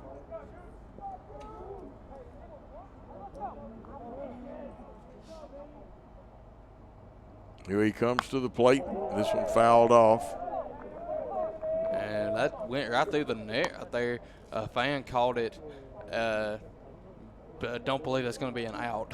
No. You know, they would have signed the fan up in St. Louis a few years ago. That was a fun thing. They'd give them contracts when they did things like that. The 0-2 pitch fouled off, and we'll do it again.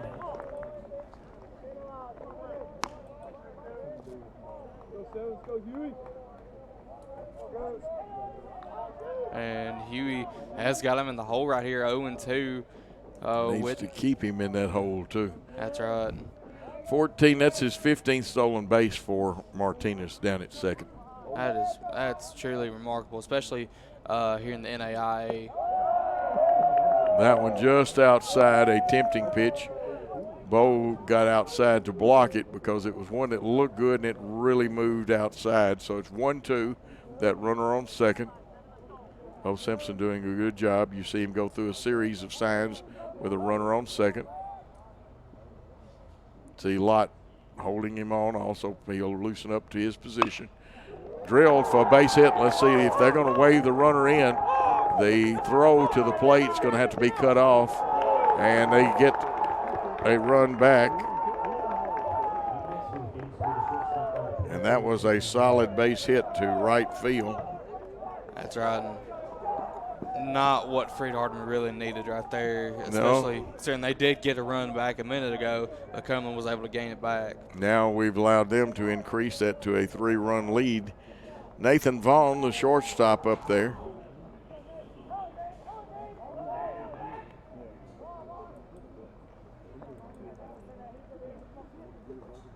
Vaughn was bunting, but it's strike one. There's no outs. He would like to get this runner in scoring position because you've got Tyler Stokes and Custodio, both of them very good hitters. They both got hits their last time up. Custodio got the big home run. And be looking to change that result here.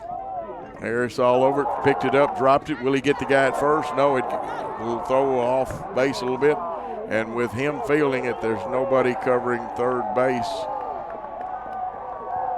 And the bunt successful. Let's see, they score that an error. So E5, a runner on first. A runner advances to third. That's Gazowski. And now there are no outs with runners at first and third. Bo Simpson giving some direction to his teammates.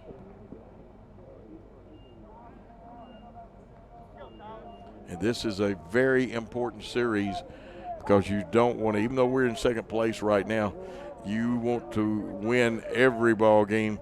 You get a better seed, a better draw at home if you can stay in that top 5. That's right. Any win will help right here. Increase those chances of getting to that game, Coach. Absolutely.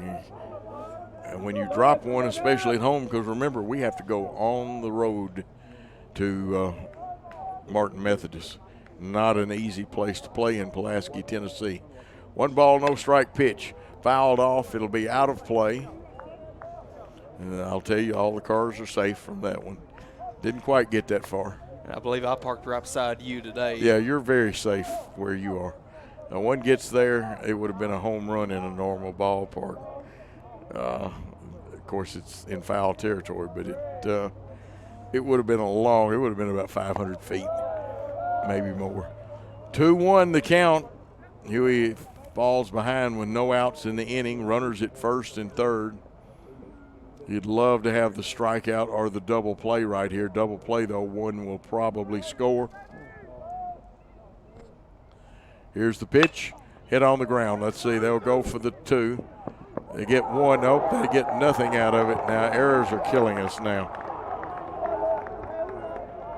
And that's not an earned run. So a fielder's choice. He's on, and runners at first and second, no out, and they have 6 runs now. And I believe Coach S is going to try to argue that he was already in the throwing motion when the error occurred. So we'll check it out. 2 runs here. There were 4 they had earlier, and 2 costly errors.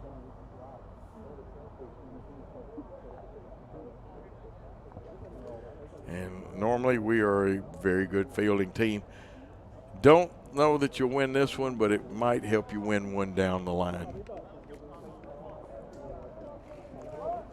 Coach Estes always very articulate when he points these things out.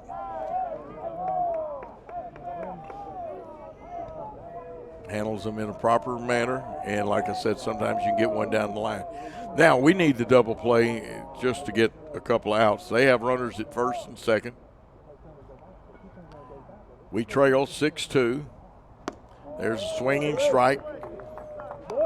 And this is to the hitter, Pablo Custodio, who had a big 3-run home run the last time up.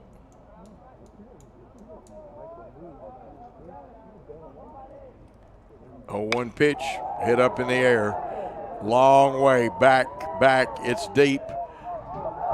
And he has a second 3-run home run. They have brought their hitting shoes with them. That's right, Coach. And Freed-Hardeman's just going to have to do a good job of hitting here in this next inning. Still no outs this inning, Coach. No outs in the inning, and the bullpen has heated up out there. Pitcher not ready to come on, and so Alex Huey will face Ethan Shelton, the left fielder up there. 2 home runs by Pablo Custodio. And again, we don't have a pronunciation guide. Hopefully we've got the young man's name correct, because he deserves credit. He's launched 2 of them. Ethan Shelton, he hits one, it'll get down, it'll get cut off. Well, we fumble it around, and now it's going to be a double. We'll give him the double on it, but they did kind of kick it around in the outfield. And believe Coach Estes is going to bring in the pitcher out here, possibly. Yeah, he'll have to see what we can do here in the pitcher, and I'll let you handle who comes in, as now there's a runner on second. We trail 9-2. We got a long way, but it's a long way in the game, and we can come back from this. Tell you what we'll do while they change pitchers. Let's take a short timeout here on the Freed-Hardeman Network. My name is Clay Leonard. I preach for the Church of Christ in Paris, Kentucky, and I'm a student in the Graduate School of Theology at Freed-Hardeman. I think the quality of scholarship at Freed-Hardeman, as well as the camaraderie that is shared between the students and the professors, sets Freed-Hardeman apart. I'm already using my degree in so many ways as I preach, and I hope that it will continue to challenge me to be the best student that I can and the best preacher that I can.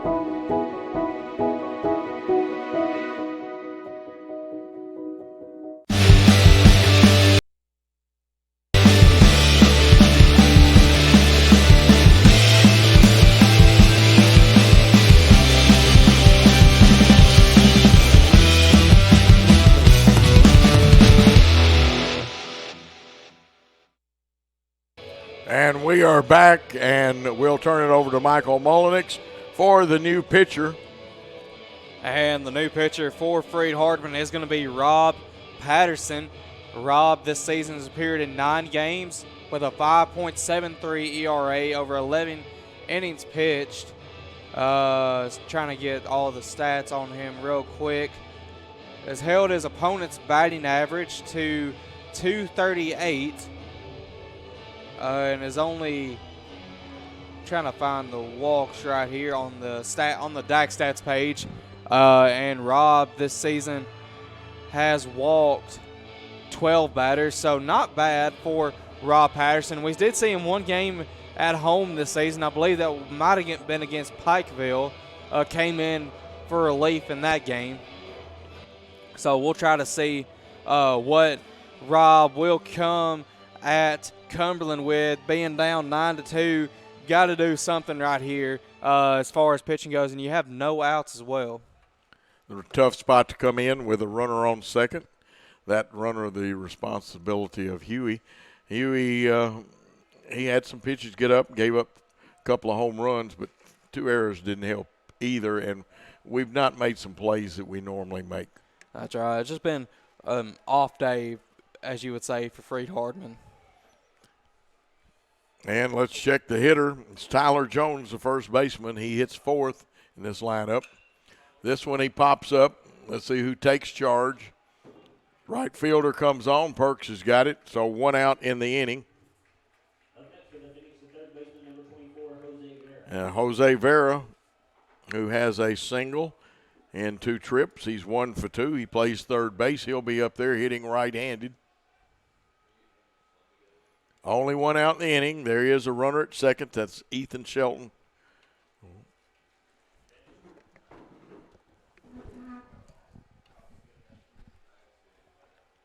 Rob Patterson, the pitcher now, comes to the plate. That one's inside. And Patterson probably going to be one of those placement pitchers. You see Patterson sometimes will be slow with that front foot there, as you can see as you watch this pitch.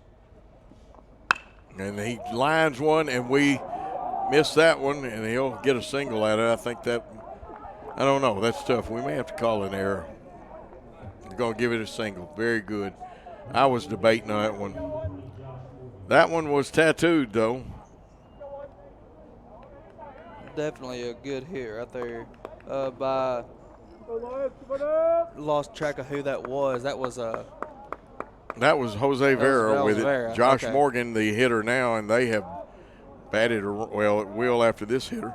Let's see, hits into a double play. We'll have to start on another inning in the scorebook. This one's going to get away. The pitch was high. We're not going to get him in. The ball is going to go away, and Shelton is going to come in and score.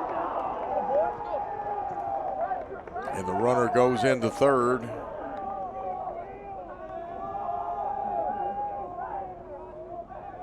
And this is not the Freed-Hardeman team that we are used to seeing, Coach. No. And that's we got a throwing error.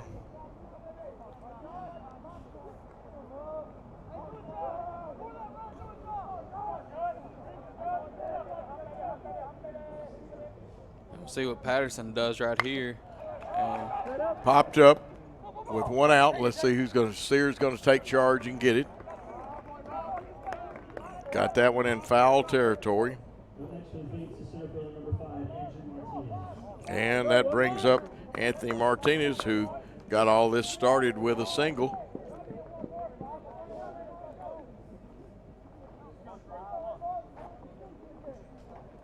There is a runner at third. And Patterson only at 5 pitches right now, so not bad for his pitch count right now. It's really not. Here's the pitch, just missing outside.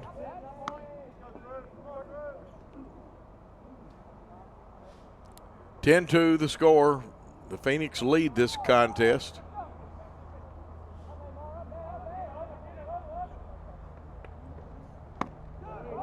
And a swinging strike one.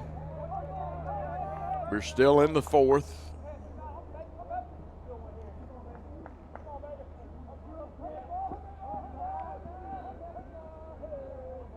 Patterson has a 1-1 count with 2 outs, a runner on third. And the pitch, swinging strike 2. And he would love to get the K right here, the strikeout.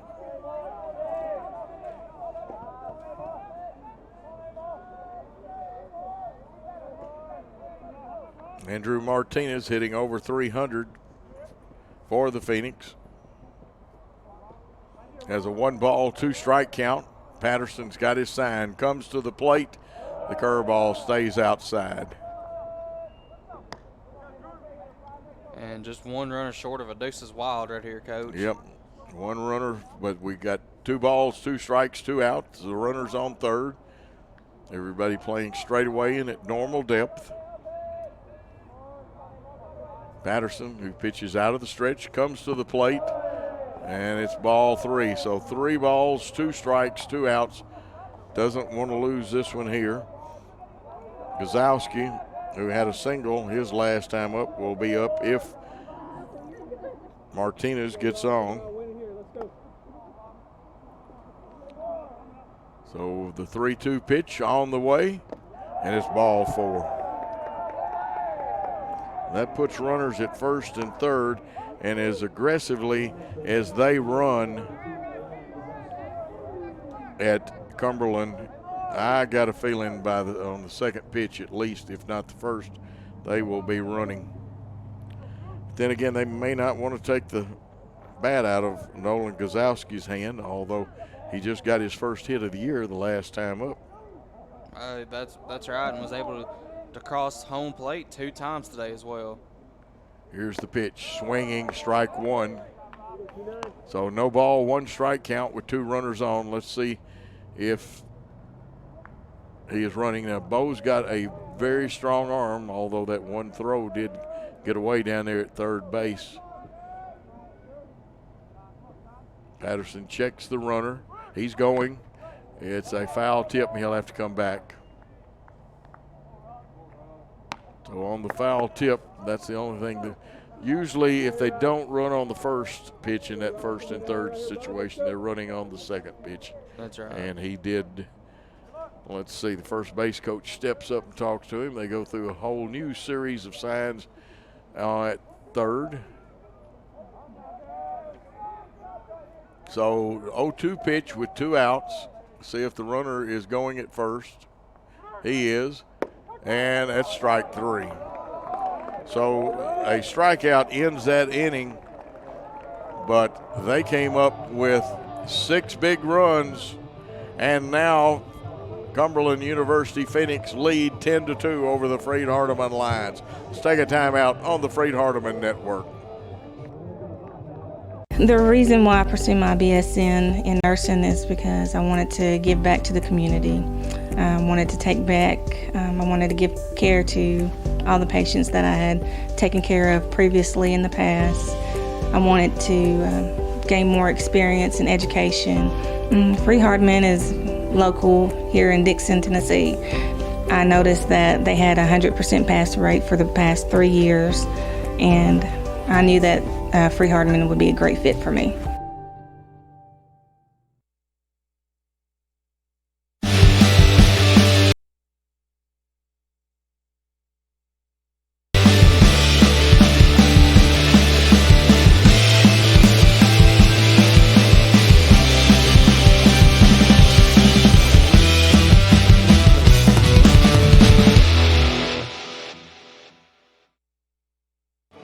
And we are back after a shell-shocking top of the fourth, Michael. That was right. And Cumberland just able to just destroy the baseball right there. And I mean, nothing really against Huey or Patterson. It's just Cumberland was just hitting it everywhere that Freed-Hardeman wasn't. That was just – and you can't really put that all on Alex Huey. I mean, maybe a couple of missed spots right there, but – Well, we made some errors. You're right behind right. him.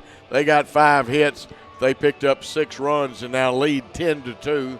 And we come into the bottom of the 5th, sending Zach Sanders, Hunter Beecham, and Brady Harris up to the plate. And tell you what, we'll change our order a little bit just in case. You'll get to hear Michael do the 5th and the 6th innings tonight. A lot of times he does the 6th and the 7th, but this is supposed to be a 9-inning contest, but may not be. Depending on things that can happen. We've got to have some base runners and then get some runs. That's right. And, hopefully we can get that started here with Zach Sanders. And Sanders flew out in his first attempt today, but will be looking to change that result here. Okay, the bottom of the 4th, and we need to make something happen. Zach Sanders, the second baseman, leads it off for us. His last time up, he fouled out. Rice now in command with a 10-2 lead. The pitcher, Peyton Rice, Nathan opens up with a strike. You can tell that those 6 runs that they picked up that gives you a little confidence. Also gives you room to try pitches and do what you want to. That's right. And Peyton Rice will definitely be doing that here and maybe try it right there. Sanders grounds out Stokes to Jones for the first out of the inning. That brings up Hunter Beecham. Beecham had a double but was left at third base his last time up.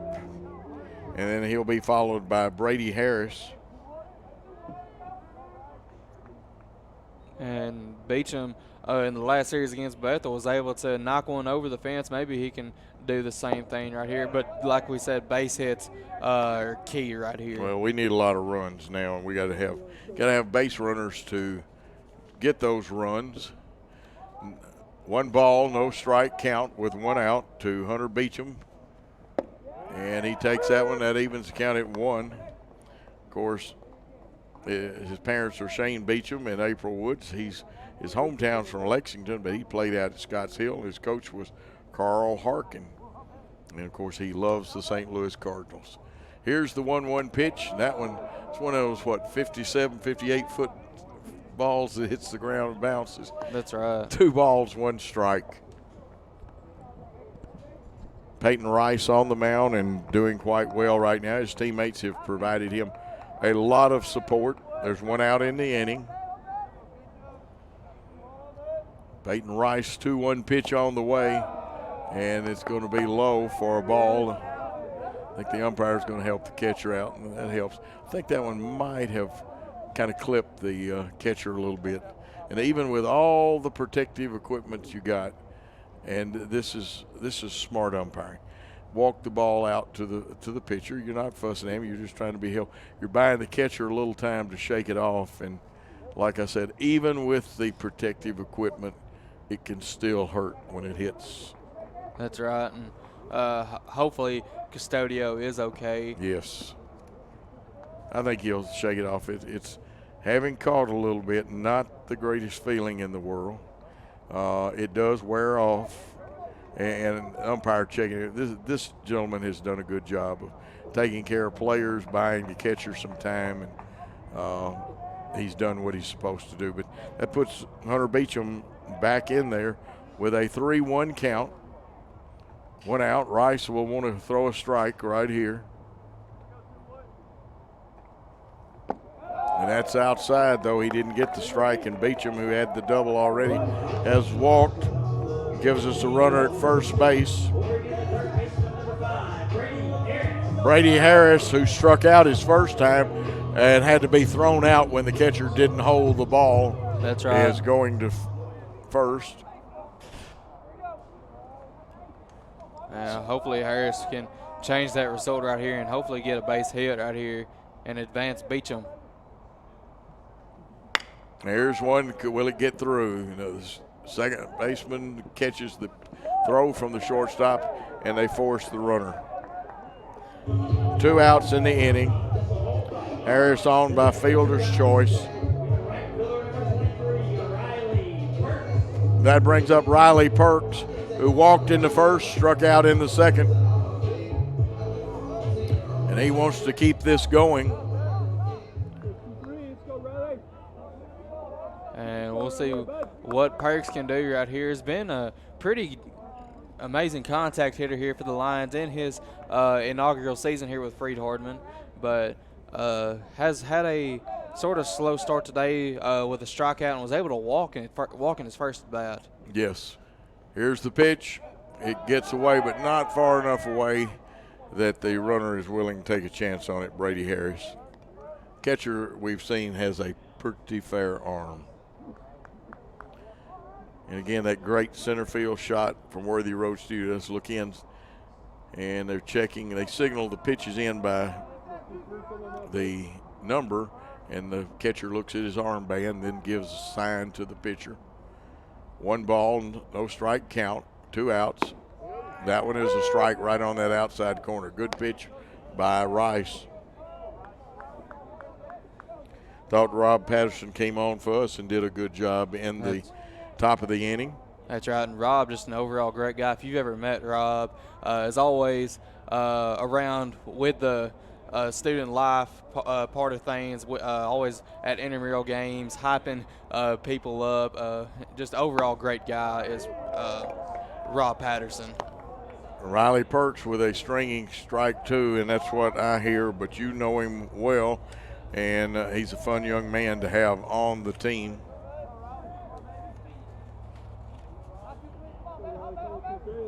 And hopefully Perks can avoid this 1-2 count here, and with 2 outs, hopefully get a base hit right here. 1-2 pitch on the way, and it's a swinging strike 3.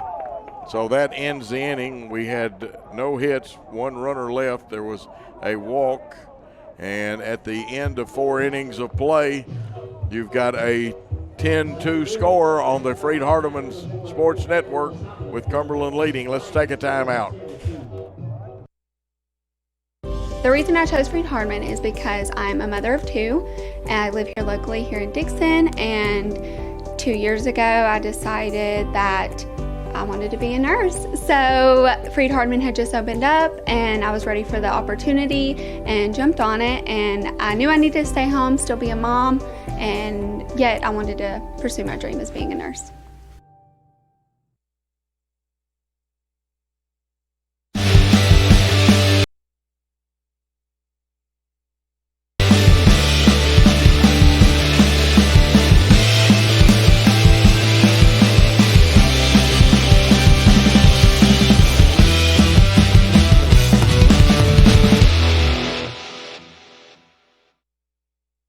And we are back here on the Freed-Hardeman University Sports Network. Freed-Hardeman down 10-2 here to start the top of the 5th inning. Freed-Hardeman going to start back out with Rob Patterson. And Rob, I believe, will be have to go back here to my lineup. Looks like he'll be facing Nathan Vaughn here to start out the 5th inning. Freed-Hardeman really needs some good stops right here, being down 10-2. Coach. Yeah, hopefully you can get them out quicker than I did. I've had good luck up until tonight, and unfortunately, one of the fans said that to me. He said, Coach, you brought us good luck for the most part here at home. Wish you'd go on the road, you and Michael.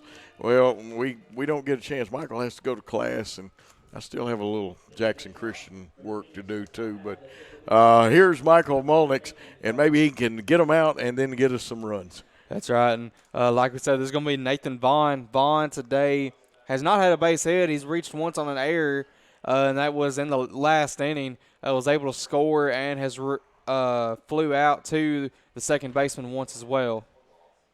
So we'll see what he can do right here.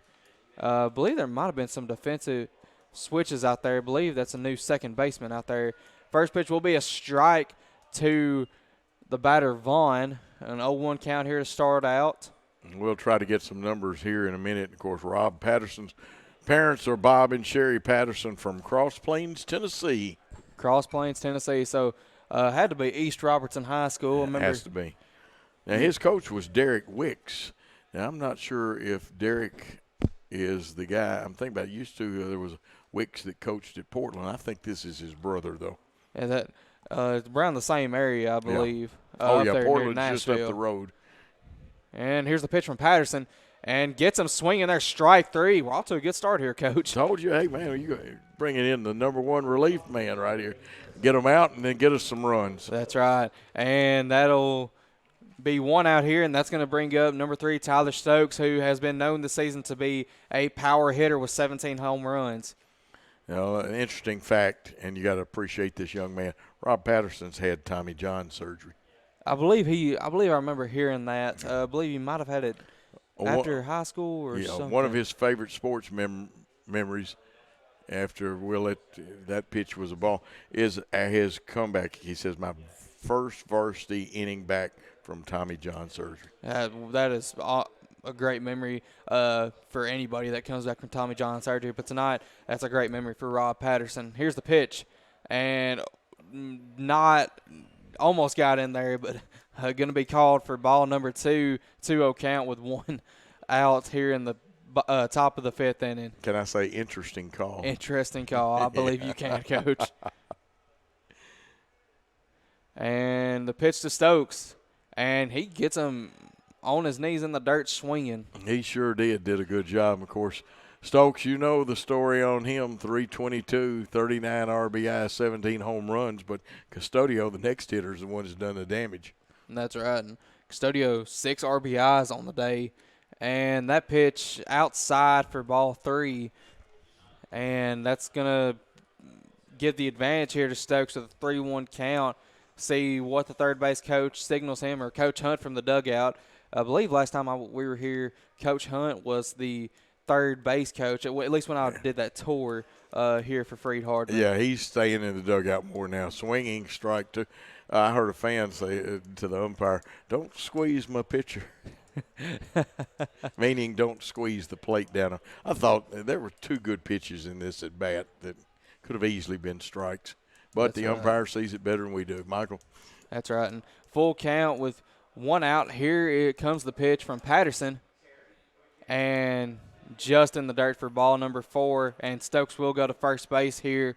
And that's going to bring up Pablo Custodio, who has been the power hitter today with 2 3-run home runs, Coach. Absolutely. And it'll be interesting to see how we pitch. Of course, he was hitting against the left-hander, Huey. Now he has to bat against the right-hander. That's right. And, of course, batting against a right-handed and left-handed batter or pitcher, very different, especially considering not the same pitching motion. And Custodio gets a good cut on that, but just foul tipped it off, and going to go for an 0-1 count here with 1 out and 1 on. 10-2 lead here for the Cumberland Phoenix here in the top of the 5th inning. And I believe still no action going on in either bullpen now. Rob Patterson, of course, this coming in relief for Alex Huey, left in the 4th inning, I believe. Well, this year, the DAC stats have 13 home runs for this young man. Of course, he's hit 2 today. So that probably now at 15 or probably. I'm not sure whether 13 could have been added today. See, I have my stats coming into this game and try to give you those here in just a little bit. But Patterson with a 1-1 count, 1 out, and that's going to hit Custodio, and now that's going to put 2 on with 1 out, and now that brings up Ethan Shelton, who has had 2 doubles on the day and a fly out to the first baseman. So we'll see if we can recreate the fly out to Sears or just fly out to anywhere else but over the fence. You're right about that. We could also use the double play, and we'll be at double play depth. We are dangerously getting close to giving. If we give up 2 more runs, they have a 10-run lead. I'm not sure if that has to go into the 7th inning or not, but it does, or at least it did the last time we played with the 10-run rule. Can't stop the game here in the 5th or 6th. Well, now 20 might do it, but I'd have to read the NAI rules. In high school, it does do that. Yeah, I believe it's 15 after 4, 10 after 5. At least that was last year. Yeah. And here's the pitch from Patterson, and he gets Shelton swinging for strike number 2 and puts Shelton in the hole right here with 0-2 count with 1 out and 2 on. Just 2 balls and an out short of a Deuces Wild. Absolutely. And girls softball in high school, 20 after 2 will get a game over. I believe I remember that too. Of course, former PA announcer at Lewis County, different rules for softball and baseball. So, and he's going to foul tip that one off to stay alive right here. Keeps the count at 0-2 with 1 out. And again, Freed-Hardeman's down 10-2, so anything will help here for Freed-Hardeman. Yep, and we did some soccer at Jackson Christian yesterday, and hopefully next year we'll do some soccer for Freed-Hardeman. That's right. I believe Coach Jason Elliott would love to see some soccer on YouTube later at night. It would be great. And here's the pitch. And just high and a little inside for ball number 1. And Simpson, believe, might have been apologizing to the umpire out there. Didn't mean to run into him going for the ball. Well, he was trying to find it there for a minute. It came out, and sometimes you got in that spot you just don't see it because it's right under you. That's right. And the 1-2 count, 1 out, 2 runners on. Here comes the pitch. And just missed for ball number 2. I heard comments. I believe we did too. Parabolic mic was far enough away from it, didn't pick them up, but it's picked up a lot of stuff. And could be getting some action in the bullpen. Looks like somebody's lacing up their shoes or something down there. And the pitch from Patterson gets him swinging for strike 3. The throw at third, not in time. Just a little bit off line there from Bo Simpson, but still great effort to try to go for the outs. And that's going to be out number 2, and that brings up Tyler Jones. Yeah, Tyler Jones with runners on second and third, though, in scoring position. Jones got, 1 hit, 1 for 3 on the night? Believe so. Yeah, got his 1 hit in the 3rd inning. Didn't get a hit in his last time around. Here's the pitch. And that one gets him a little off balance for strike number 1. Slow curve that time by Patterson.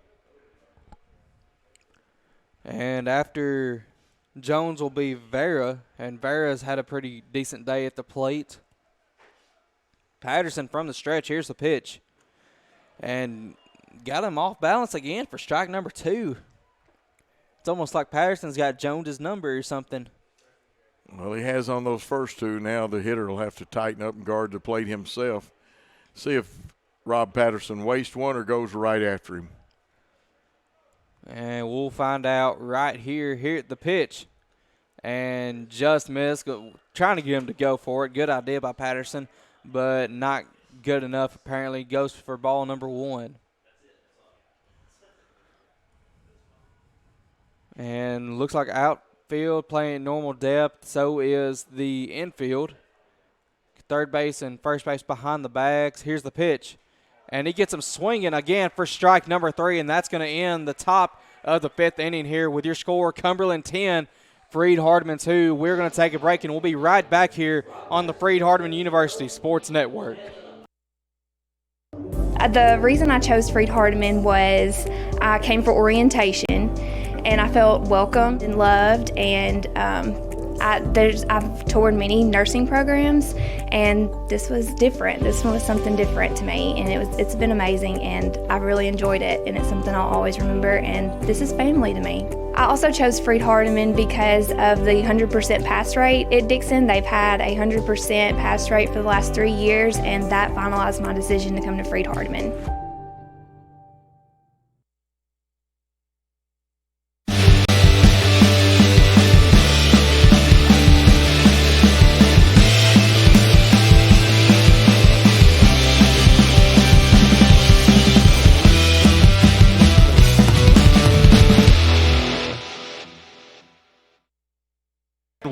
We are back here on the Freed-Hardeman University Sports Network. Freed-Hardeman down 10-2 here to start the bottom of the 5th inning. We'll be looking to get some base runners on right here, and they're going to start off with, I believe, Bo Simpson, Coach. I believe it's who I have, and it looks like who is warming up, getting ready to bat down there. And Peyton Rice still on the mound here, Coach. So interesting to see what Freed-Hardeman will go at him with right here. Well, they'll let him go as long as he can, so that he does, as long as his pitch count doesn't get too high, it saves their bullpen. That's right. And this is a 3-game series. There'll be 2 tomorrow. Of course, it's senior day. And we just need, again, it's a redundant phrase, but we need base runners, and then we need to plate those base runners. Unofficially, I think we've had 5 men left on base, but even if we plated those 5, it would not be enough to be tied up. That's right, and that'll just bring the score to 10-7. But this is a new inning, so Freed-Hardeman hopefully will get some base runners on. And that's going to bring up Bo Simpson right here, who has not been able to get a hit today, but we'll be looking to change that here. Has had a fly out and a strikeout, but can be known as the unpredictable hitter out of Ripley, Tennessee. Yeah, Bo Simpson, of course, his coach was Cole McAdams, who is at Union City now. That is right, and I believe took that job right after Bo graduated, if I'm not mistaken. It was either the year he graduated, right? I think you're right. Right after. Played at Jackson State. And the pitch. And in there for strike number 1. His hobbies are fishing and hunting, so something that's relaxing, gets him away from baseball. That's right, and he's going to be hunting for a home run right here, Coach. Well, I don't know. He may just want to get on base here, and he's a very good hitter. Hunting for a home run or fishing for a hit, as I would say. Okay, now that's good. I like it. 357 average. And the pitch. And little high there for ball number 1. Tell you what, Peyton Rice brought that one, though, with authority. That's right. Not really looking for placement right there. You can usually tell when he's going for placement by the speed of his front foot. And we'll see. You can watch it right here. And that's going to be outside for ball number 2. Now, when he falls off to the first base side of the mound, you can bunt on him, but Bo's not up there to bunt right now. He is not. He's looking for a base hit, and he's going to be looking to start this inning off with a bang. And the 2-1 count. Here's the pitch. And foul tips that off into the glove of Custodio for strike number 2. And you could tell Bo wanted that one. May have tied his arms up a little bit. He would have liked to have gotten them out in front a little more, and it got them extended. That one could have left the yard. That's right. And Bo Simpson will be looking to get something else going right here. The 2-2 count. Here's the pitch. And gets him swinging for strike number 3. And that's another K recorded by Peyton Rice on the day.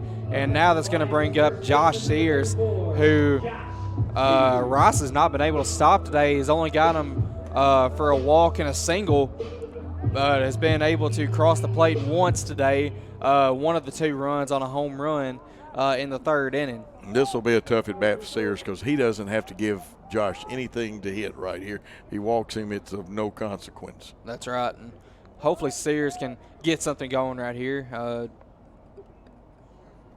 Had a solo home run last time, and that's going to be low for ball number 1. Yeah, walked that first time up. But like I said, this young man, he can pitch to the corners. He can tie him up. He can do whatever he wants to.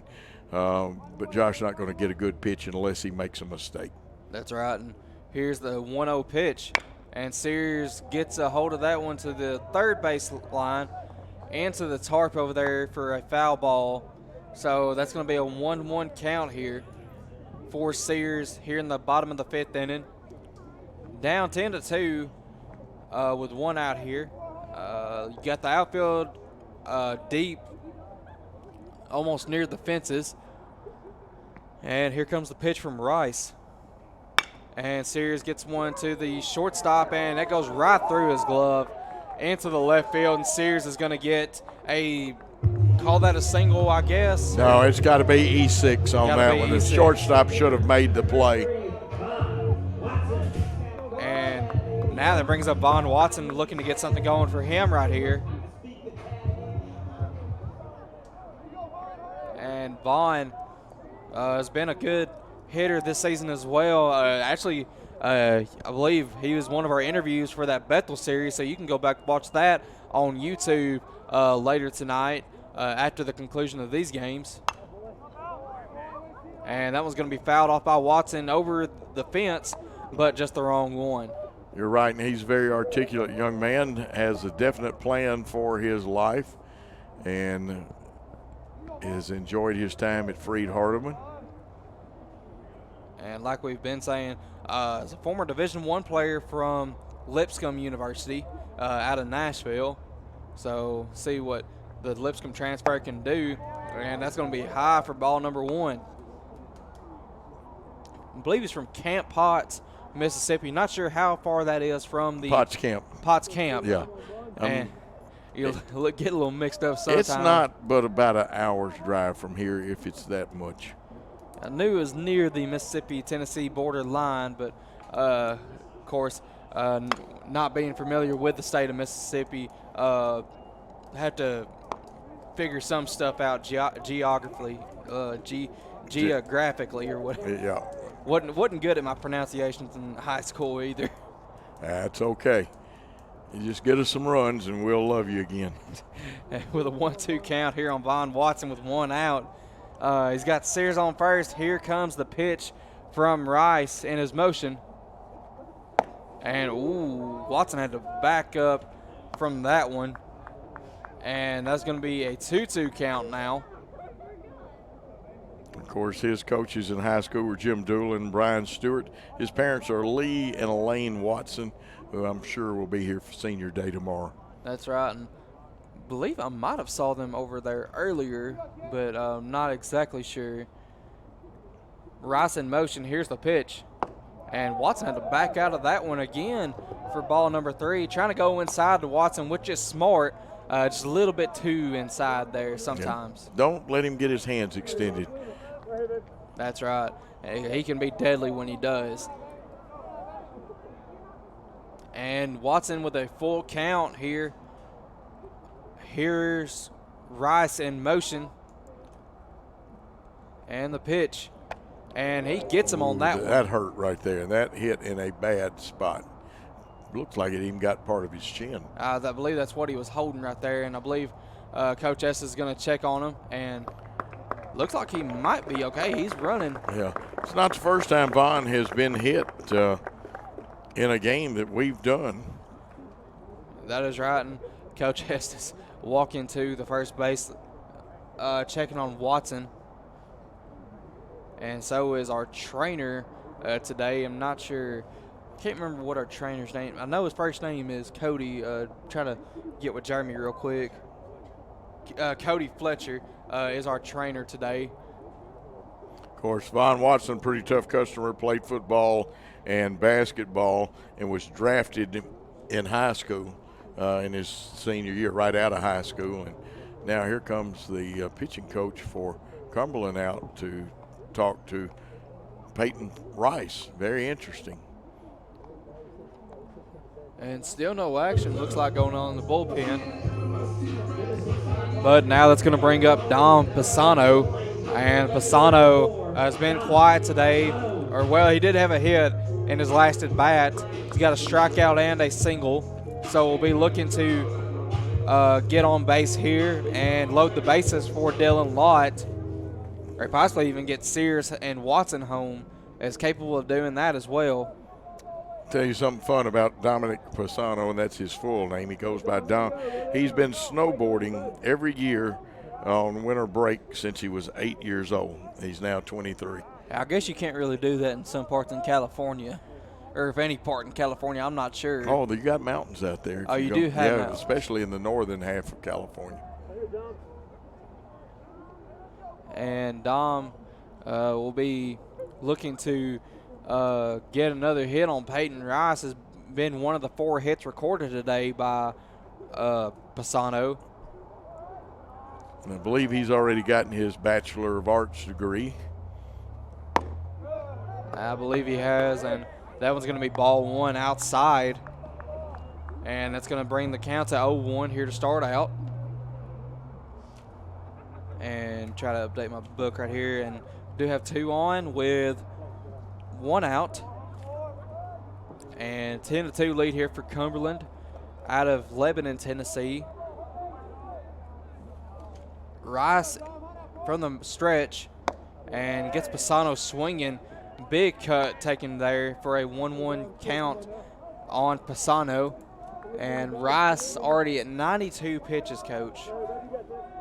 They'll let him go. I think they'll let him go up around 110, maybe 120. That's especially right. with this lead, and it doesn't work the bullpen. And see a couple of guys out there right now just sitting, but no one warming up, I believe, just yet. And that gets by the catcher, and Sears and Watson will advance, and that puts Pisano in a better position now, and that brings also the count to 2-1. And it really helps, takes us out of a double play unless we line into one, or we have to catch an air ball and then throw somebody out at the plate. That's right. And looks like it'll change the infield shift of the infield. They're going to play back, it looks like. Believe so. I believe they were playing just a little bit up last time. Here's the pitch. Pisano gets that one to first base, and oh, he did get him. And they're going to check on that real quick. But I think he was safe myself. It was a very close go one. on record. Sears does score, though. Gets us 1 run closer. And Paul's got the replay, I think, of it over here. And he is going to, let's see what happens on the replay, Michael. That's right. I'm going to try to tell you what goes on right here. Pisano ground out, and oh, that's a Ty is supposed to go to the runner. Ty is supposed to go to the runner, and don't know if we can show him that replay. No, we can't show him. We can see it because we're checking our broadcast to make sure everything's good for those of you out there. Well, it is 10-3 now. That will stand, and they are going to call the runner out at first. I'm not thrilled about the call. The bad thing is the base umpire will be behind the plate tomorrow. That's right. Fans not happy about that one, but now we have to turn our attention to Dylan Lott. And Dylan Lott, try to update the book right here real quick.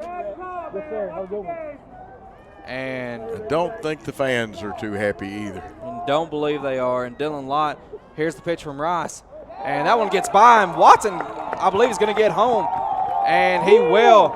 And just like that, the lead has been cut down from 8-6 in just a matter of 2 pitches. Okay, makes it 10-4. And that is, I'm tempted to call it a wild pitch. It's right on the edge of pass ball, wild pitch. What'd you get, your pass ball? Pass ball. And I can live with that call because guess what? It's right on the edge. And the catcher did get his glove on it, so he probably should have stopped it. That's right. The 1-0 count. Here's the pitch. And low again for ball number 2. And Rex and Cherry Hunt, the parents of this fine young man from Adamsville, Tennessee. And he's majoring, I believe, in kinesiology. I believe that's right. The pitch from Rice gets Lott swinging again for strike 1. I know one of the things he's considering after college is going into the Marine Corps. I believe we did have some wanting to do, I believe it's now the ROTC program. Yes. A lot of people do, and do have some here at Freed-Hardeman that do that program. Well, that fastball was live then when he swung at it. That's right. Only 2 base runners short of a deuces wild. 2 balls, 2 strikes, 2 outs here. 10-4 lead for Cumberland here in the bottom of the 5th inning. And see what Rice will come out here with Lott and the pitch. And he gets him swinging for strike 3 to end the 5th inning. So Freed-Hardeman able to get 2 runs across here. Nobody left on.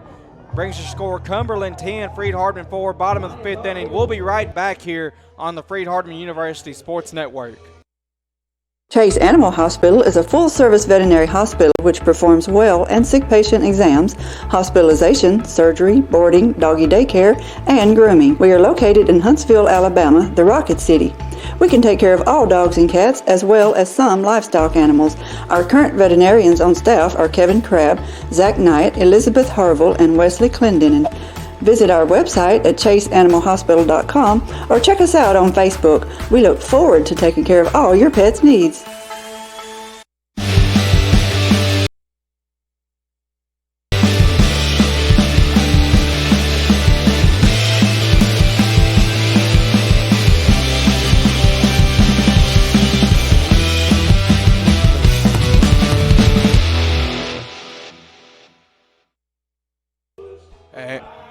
And we are back here on the Freed-Hardeman University Sports Network. Freed-Hardeman is down 10-4 here. Rob Patterson will stay in for this 6th inning as far as to start out here.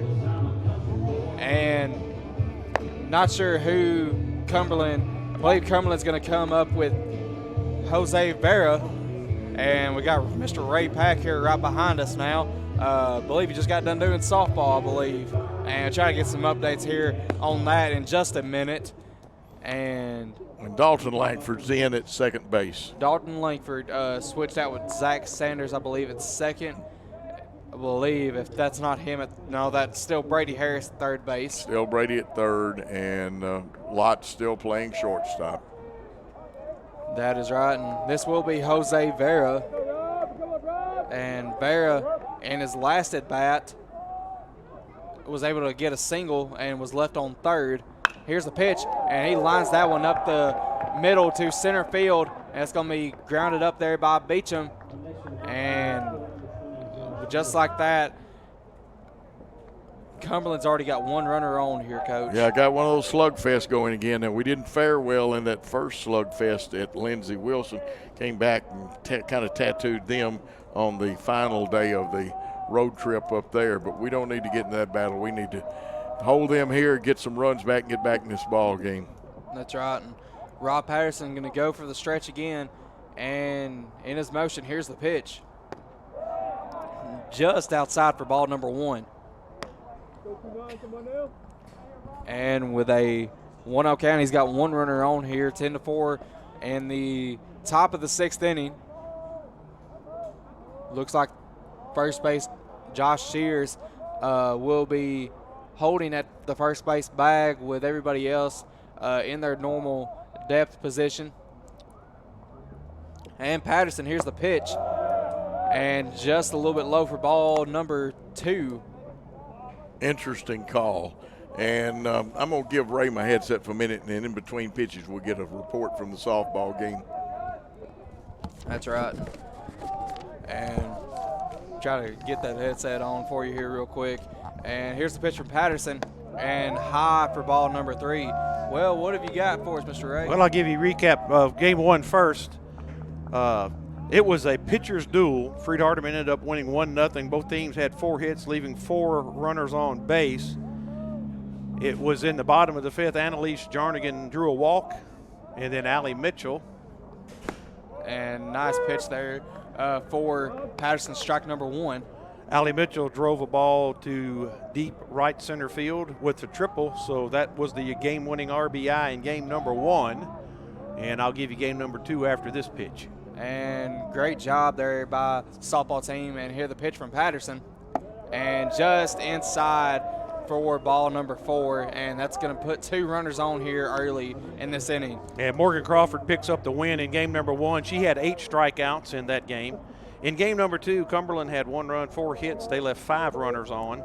Freed-Hardeman scores 5 runs on 10 hits. They also leave 5 on. No errors on the day for either team. And Sophie Donovan was 2 for 2 in game number 2. Really hard to pick much else out of that other than Brittany Adair. Of course, folks may not know, but she was named Conference Pitcher of the Week and National Pitcher of the Week 2 weeks ago. And she's still on her strikeout terror. She ended up striking out 13 tonight. And that is great right there. That is good for her. She picks up the win in that game. And tomorrow we will come back. We'll play the Phoenix of Cumberland University again. First first pitch starts 11 o'clock. 11 o'clock in the morning. 11 o'clock, and I believe we start here tomorrow at 12, I believe. I believe that's right. And we'll honor, the softball will be honoring 3 seniors tomorrow. And that will be between games, and we'll be carrying all of that live on the Freed-Hardeman Stretch internet site, and also then it'll be archived on the Worthy Road Studios YouTube page. But we're glad to be able to bring those broadcasts to you. Appreciate Paul and Lawson and Gary for all the work they've done today, for sure, getting everything set up and then doing it all. That's and right. You and Coach over here doing baseball, and I'm over there at softball having fun. So that's what it's all about. And all right, I'm going to give this back to Coach Joe Holloway, and we'll roll on forward. And hopefully tomorrow I can bring you more good news if we don't do like has been happening here. That's Get right. into one of these slugfests. That's right. All right, thanks, guys. I'll see you all tomorrow. Appreciate it. Mr. Ray Pack, everyone, and giving the headset back to Coach Joe. We do have a pitching change here. Yeah, Coach. Tyler Duskin, the crafty left-hander, has come on to relieve with 2 on and no outs in the inning, so it's up to you to get him out now. That's right. You got to help Tyler out a little bit here. I'll try to help Tyler out as much as I can. He will be facing Martinez here with no outs, so this is going to be a key performance here for Duskin right here. See what he can do, Coach. Absolutely. And Martinez, let's see, 1 for 2 on the day, I believe. I believe so. 1 for 2, did have a walk in his last at-bat, so that didn't count as at-bat, I don't believe. Here's the pitch from Duskin, and inside for ball number 1. Looked like he's going for a bunt, and Sears and Harris was quick to get up on that. It was. Now, Harris will have to go back. He can only come part of the way up. Duskin will probably – we'll see which play they've got on. They don't have the wheel on because the shortstop's covering or holding him on at second. So we know it's not the wheel. And that's what you got to do, and you don't really want that to happen. But they advance it with a nice bunt because they made the third baseman feel it. That's right. Duskin tried to get there, but you can see there was no play. Of course, Duskin is his parents are Victor and Danielle Duskin, and he's from Hazel Green, Alabama. That's right, and I believe that's near where Josh Sears is from. If I'm not mistaken, that's where Sears is from. We will check it. I'm almost sure that's right, but he got the out, but now the runners advance. That's right, and 2 on here with 1 out, 10-4 lead for Cumberland. Duskin from the windup. Here's the pitch, and little low for ball number 1. 1-0 count now for Duskin. Wants to throw strikes here, especially with being down 10-4 here in the 6th.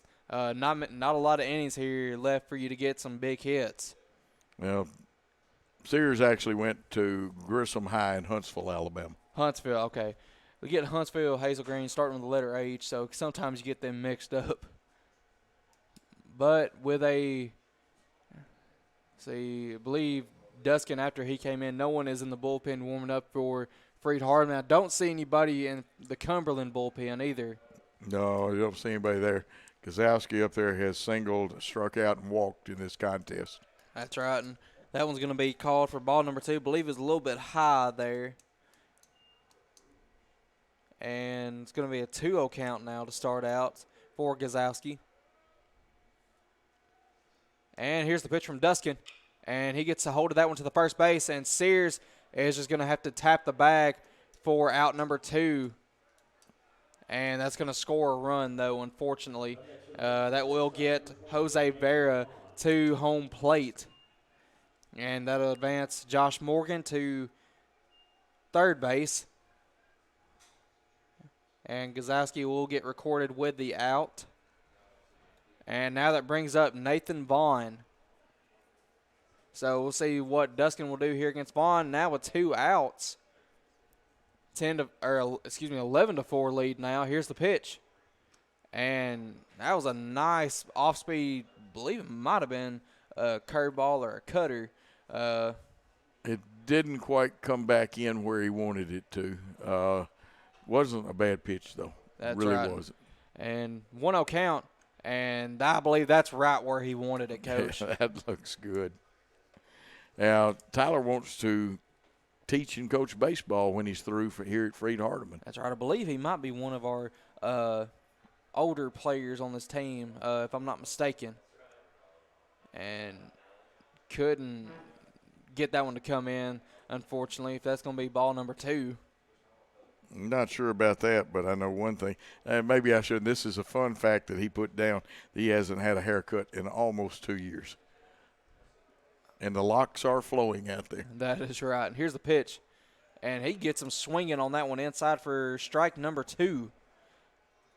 And just 1 runner short of a deuces wild. 2 balls, 2 strikes, 2 outs, but 1 runner on. And 11-4 lead here, top of the 6th inning. Duskin from the windup, which is his normal pitch, and here it is. And that gets him for strike number 3. And that was a nice pitch right there. And we're going to go to the bottom of the 6th inning with your score, Cumberland 11, Freed-Hardeman 4, and we'll be right back here on the Freed-Hardeman University Sports Network.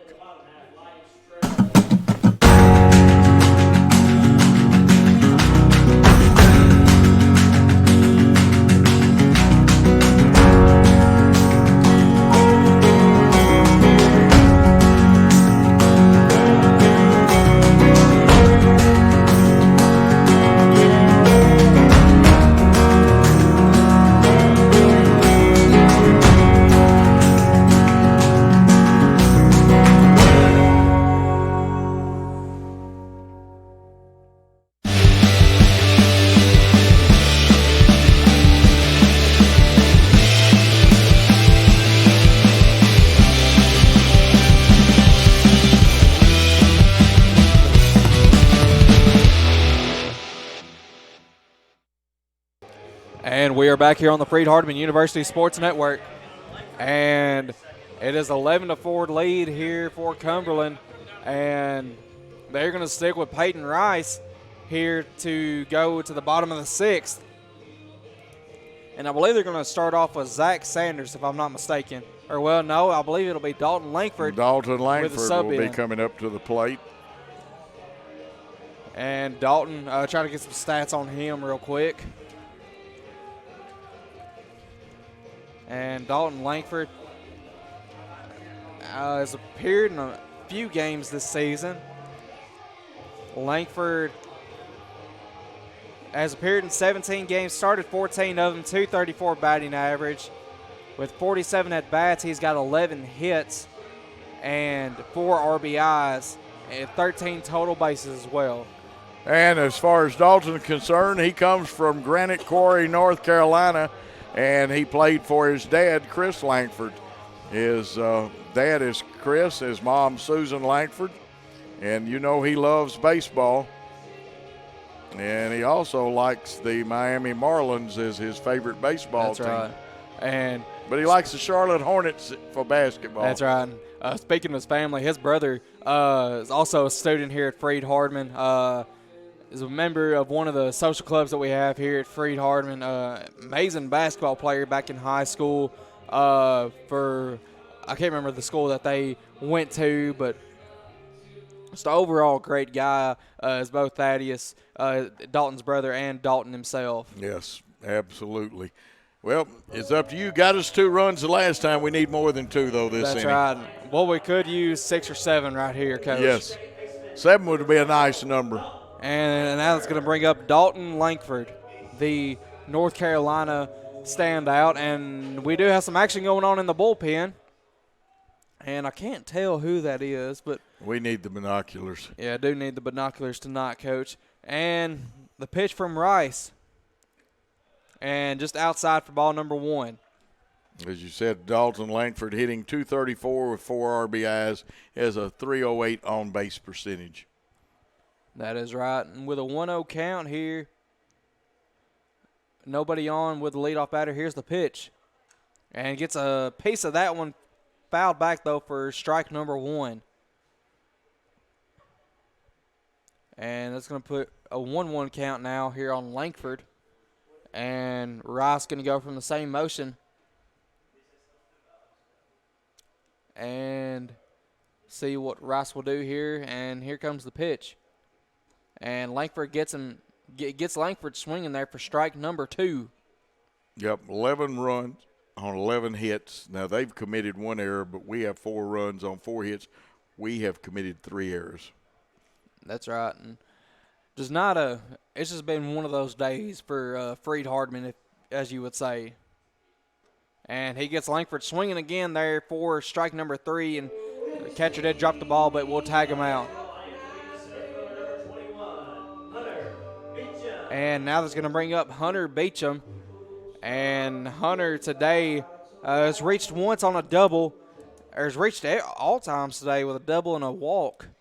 So we'll see if he can do the same thing right here against Peyton Rice. Rice going from the windup. And here comes the pitch.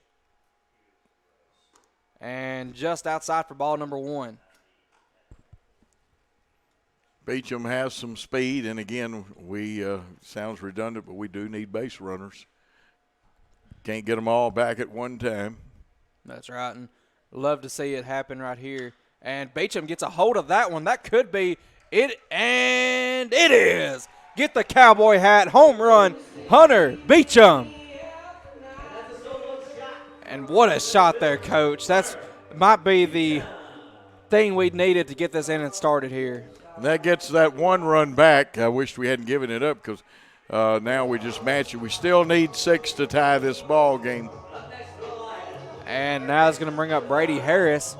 And Brady, in today's game, has not been able to reach with a strikeout and a ground out. He did reach on that last. It was a fielder's choice. Yeah, fielder's choice. I believe that was Beecham's 4th home run of the year. I believe so, and he's just had a good past few games here as well. And here comes the pitch from Rice. And in there for strike number 1. Now maybe the catcher helped that one a little bit. I don't know about that. And we'll see what he'll do here the next time. 0-1 count. Here comes the motion from Rice. And just a bit outside for ball number 1. Yep, about the same place, though. That's right. And now that puts Rice at 107 pitches, though, now. So yeah, I'd say this is his last inning of work. I believe so. And gets him inside for strike number 2.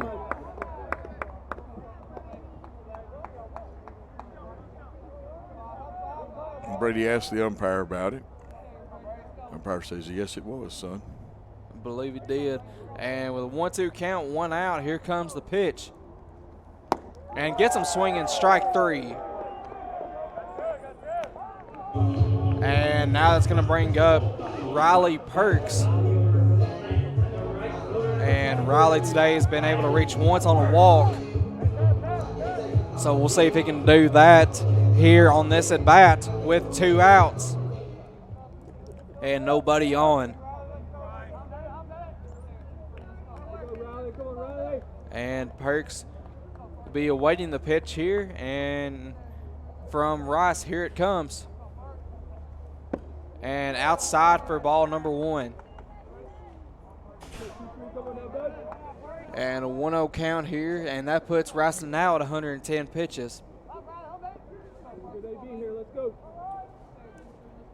And we'll see what happens right here. Here comes the pitch from Rice to Riley Perks. And foul tips that for strike number 1. And he's thrown, I believe, 66 strikes in that total. Believe that's what we got him at right here. And try to see what Rice will, what his strategy here is for Perks. And gets him swinging there for strike number 2. Kind of blew that one by him. And that's a 1-2 count now for Perks with 2 outs and nobody on. And see what will happen right here. Peyton Rice from the windup, and here's the pitch. And swings, but it gets by the catcher, and we'll see what happens right here. And is able to get him for out number 3. And that'll end the 6th inning here. Freed-Hardeman able to get 1 run across off a Hunter Beecham home run. And your score is now 11-5. Cumberland over Freed-Hardeman. We'll be right back here on the Freed-Hardeman University Sports Network. My name is Clay Leonard. I preach for the Church of Christ in Paris, Kentucky, and I'm a student in the Graduate School of Theology at Freed-Hardeman. I think the quality of scholarship at Freed-Hardeman, as well as the camaraderie that is shared between the students and the professors, sets Freed-Hardeman apart. I'm already using my degree in so many ways as I preach, and I hope that it will continue to challenge me to be the best student that I can and the best preacher that I can.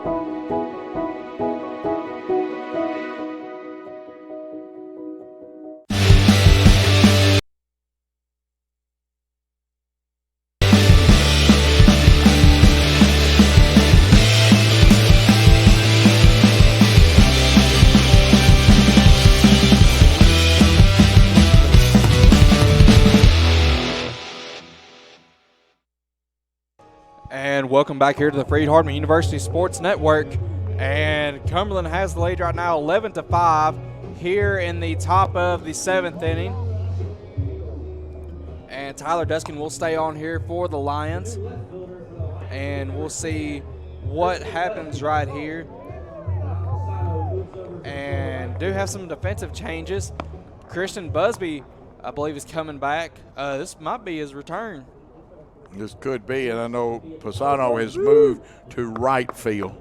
That's right. I believe Perks has exited the game, and we'll try to go with a different lineup right here. See what Cumberland goes with right here. I believe this is Tyler Stokes. And Stokes today has reached 3 times. One of those 3 times have been a hit, though, on a single. The rest have been a walk and a fielder's choice. So here's the pitch from Duskin, and he gets Stokes swinging, and Stokes was looking for a home run on that one. Yes, he was, and he is capable. And we'll see what Duskin will do right here. Same exact pitch, almost perfect placement right there. And that's going to bring the count to 0-2 here with no outs. And Duskin awaiting the sign. Here's the pitch. And in the dirt for ball number 1. And you got him a 1-2 count. Can work on him, can play some games with him. Do not let this young man extend those arms, though. That's right. And it's one of the last things you do need right here, with especially trying to come back in this ball game. And here's the pitch. And that one is going to be in the dirt as well for ball number 2. And he may have tried to overthrow that one just a hair. Probably so. Not seeing any action now in the Cumberland bullpen. Are you, Coach? No, I'm not. They sit down. I don't know if the pitcher's ready. It's a little nip in the air tonight. And that is right. With a 2-2 count here on Stokes, here's the pitch. And Stokes gets a hold of that one, and that almost took somebody's head off there in the bullpen. Not sure who that was, but luckily just missed him. Yeah, a wicked curve to it. That's right. Got in there in a hurry. It is 55 degrees unofficially here. I'm going to check that. And my watch tells me it is 55. And it is a little chilly here at Cornfield here tonight. Here's the pitch. And that's a nice rip there out into right field. Going to be grounded up by Pisano, and nice throw by Pisano. And that's going to be hit number 1 this inning for Stokes. And that's going to bring up Custodio. And Custodio has had 2 home runs today and has reached on a hit by pitch in the 5th inning, I believe. So we'll see what Custodio does right here against Duskin. And here's the pitch. And just nicks the corner for strike number 1. Now that's a pitch that you'd like to steal on. It's slow curve. The sizing up the left-hander's move, obviously his move, even though he's left-handed, would be slightly different than Alex Huey's. That is right. And here's, that was one of them calling cards right there. I believe you call it right there, Coach. Yeah. He can throw it over there a little harder. He can also be quicker. And almost got him fooled right there, but not enough for Stokes to be safe there on first base on the pickoff. And Custodio waiting the second pitch here, and he gets him swinging again for strike number 2.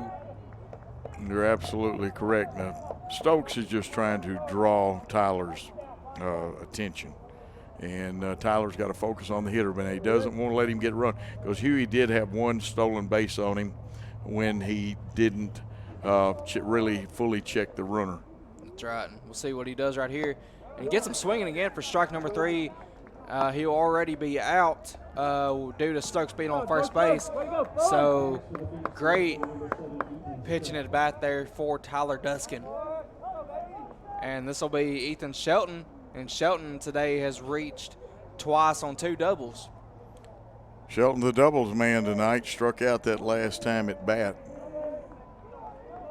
And we'll see what he does right here. Here comes the pitch from Duskin in his motion. Just high for ball number 1.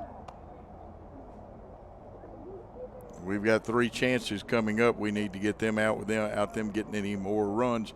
Then we'll have 3 innings that we can get runs in. That's right. With a 1-0 count here comes the pitch. In there for strike number 1. That one had a little zip on it then. That is right. And that's kind of what you need, a little zip on some of these pitches right here. Shelton's 2 for 4 tonight. Popped up that first time to Sears and then struck out in the 5th, but in between that doubles. And try to see what was happening right there. I believe he is safe. Yeah. Got too good a jump off of our pitcher. Did get too good of a jump off, and almost thought the batter interfered with the throw of Bo Simpson coming through with the bat, but I don't believe anyone will check on that. It would be interesting to see. I believe there is a rule on that. There is. Yeah, you can't interfere. But not exactly sure how far that goes. Here's the pitch, and he gets him swinging again, and that's going to be strike number 3, and second strikeout this inning by Tyler Duskin. And so that's going to bring up Tyler Jones, who has reached once today, I believe. Has reached once today on a single. So we'll see what he will do here against Tyler Duskin. With 2 outs and 1 runner on. Cumberland does lead 11-5 here in the 7th inning. And here's the pitch.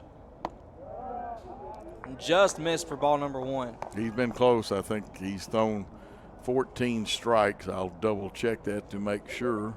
I believe he's at 15 now. They got 15 now, yeah. 15 out of 23 pitches. And here's the pitch. And just a few inches short of being strike number 16. As they said at the Country Vittles place, mighty close. Mighty close. And 2-0 count here now against Tyler Jones. Tyler Duskin battled the Tylers here on this pitching versus batter.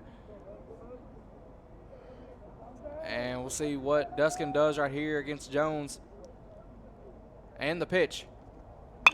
And Tyler Duskin wins the battle of the Tylers. And that brings the conclusion to the end of the top of the 7th with your score, Cumberland 11, Freed-Hardeman 5. We'll be right back here on the Freed-Hardeman University Sports Network. The reason why I pursued my BSN in nursing is because I wanted to give back to the community. I wanted to take back, I wanted to give care to all the patients that I had taken care of previously in the past. I wanted to gain more experience in education. Freed-Hardeman is local here in Dixon, Tennessee. I noticed that they had a 100% pass rate for the past 3 years, and I knew that Freed-Hardeman would be a great fit for me.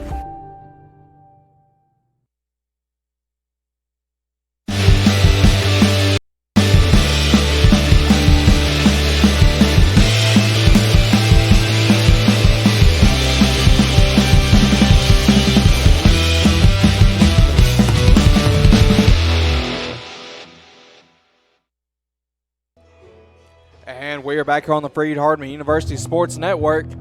Cumberland leads 11-5 now. Peyton Rice, I believe, is staying on the mound here. Interesting decision here by Coach Hunt. It won't take them long to get somebody up, and one pitcher still is semi-loose down there. And I see another young man loosening up as far as stretching and trying to get his arms loose, and I see people walking towards the bullpen. That's right. So we do know there will be some action in the bullpen here in the next little while. And Peyton Rice will be going up here against, try to figure out, Bo Simpson. Bo today has just not had any luck. It's 0 for 3 with a fly out and 2 strikeouts. And that's very unusual for Bo because he's a very good contact hitter. That's right. What we've been saying this season, been known as the unpredictable hitter, Coach. Yes, he has. He does a good job. That first one, he hit about 6 feet from the fence in right field, and the right fielder made a nice play on it. That's right. And try to see what Bo can do right here against him. And as we get ready here, the catcher throws to the second baseman. Sort of tradition now for at the end of the warm-up to throw to the second baseman. And Bo Simpson now is going to come up and try to get something going here for the Lions. And we'll see what happens right here. Bo right now just trying to get a base hit. And we'll see what him, Sears, and Watson will do. They'll be the 3 batters up this inning. First pitch is a ball low in the dirt for the 1-0 count. And he's still hitting .354, and that's after they've refigured the averages. That's right. And what a remarkable season Bo Simpson has had, Coach. He really has. Great catcher, fine young man. And we'll see what Bo does here against Rice. Here's the pitch. And ball number 2. Good start here for Bo Simpson. 2-0 count here against Rice, and Rice is now at 115 pitches, Coach. And I believe that Bo has a good opportunity in the business world after his career here at Freed-Hardeman. I believe so, and he's been one of our interviews this season, if I'm not mistaken. Yes. And gets close right there for ball number 3. I believe that Peyton Rice was trying to shave some of Bo's whiskers. Believe so. I believe you had to check just to make sure they were all there. Many years ago, there was a pitcher called Sal the Barber Magley. And Peyton Rice from the windup. Here's the pitch. And in there for strike number 1. Well, you're trailing by 6 runs to tie it up, and it's 3-0. You usually take that one, but he'll be ready and set. Now, Sal the Barber Magley was called the Barber because he threw inside at chin level quite a bit in the old days of baseball. I do remember hearing about that. And here's the pitch. And that one tipped, I believe, for strike number 2. Had the rip at it, dipped the shoulder a little too much, but he was trying to have that uppercut and drive the ball. And we'll see what Simpson will come here with Peyton Rice pitching to him. I would have stepped out too. Good job by Bo. Let's see if he can do something. Got to guard that plate now. And Bo Simpson, full count. Here comes the pitch from Rice. And high and outside for ball number 4. Good start to the inning here for Bo Simpson. And I would say fairly quick in this, there'll be a pinch runner. And that is right. Luckily, he doesn't go against the substitutions. This will be DeJard Kimbrough. But at the plate now is Josh Sears. From Atlanta, Georgia, and he came here from Faulkner University. Plays outfield when he's not base running. He's a senior. That is right, and try to get some more information on him tomorrow as we honor the seniors coach. Absolutely. Sears with one on. Here's the pitch. And inside for ball 1, but Kimbrough will advance with no questions asked. He'll advance. And I'm not sure that, I mean, he wasn't upset, but Peyton Rice may have thought he had a strike there, but he didn't. Trust me, Peyton, I would tell you if you did. And that was a interesting thought process there by Rice, if that is what he was. Well, his catcher went out to talk to him, too. Yeah, that is right. Not sure. Of course, well, again, you can't always judge by facial expressions, but it was a questioning look. That is right. Either that or they got crossed up, pitcher and catcher. Yeah. And Sears, good start here, 1-0 count. He's got one runner on second here in scoring position. That is DeJard Kimbrough. Go Sears, come on, Sears. And outfield, normal depth except for the left fielder, I believe. And a good rip, and that might score Kimbrough. And believe it will. Kimbrough will touch the plate here. And that cuts the lead from 6 runs to 5 runs. 11-6 lead here for Cumberland now. And the RBI number 38, I believe, because he had one on his home run. Believe so. And that's going to bring up Vaughn Watson. And Sears will come out with a pinch runner.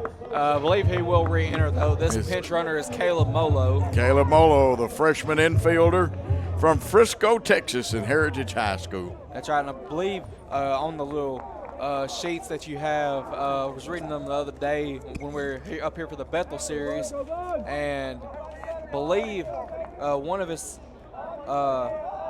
interesting things was he's never played football. And I thought if you were from Texas, you had to play football, Coach. Well, it's unusual with the speed he's got that he didn't, but we're glad to have him here. That is right. And, of course, we take anybody we can get that's got the love for sports and especially love for baseball here today, Coach. Big, New York Yankee fan. And that one is going to be popped up. That might get down, and it will. And what a hit there by Vaughn Watson. That was just unexpected there by the Cumberland defense playing back. And now that's going to be 11-6 here for the Cumberland Phoenix. And we do have some people warming up now. And this is the young man down there. I can tell he was trying to stretch a while ago, but I think they were throwing a right-hander a while ago. Now, Pisano could really do some serious damage here. That's right. He could cut this lead from 5-2 here in an instant.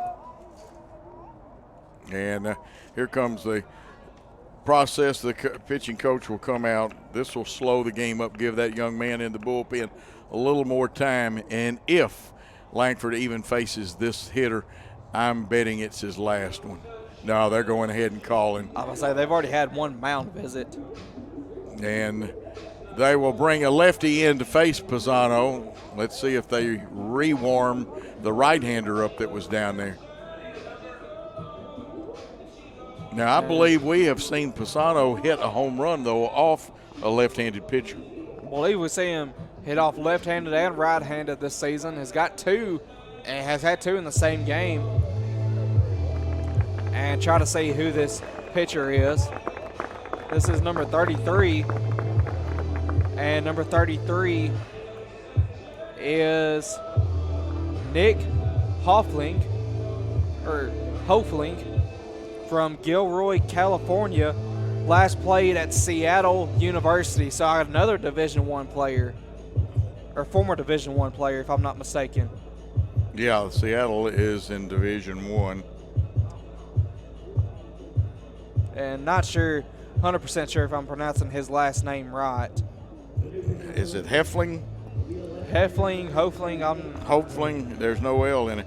Hofling. Could be Heffling. Let's call him Heffling. Heffling, okay. So we'll see Heffling step up to the plate right here, see how he pitches. He's got a lot of speed on him. We do know that.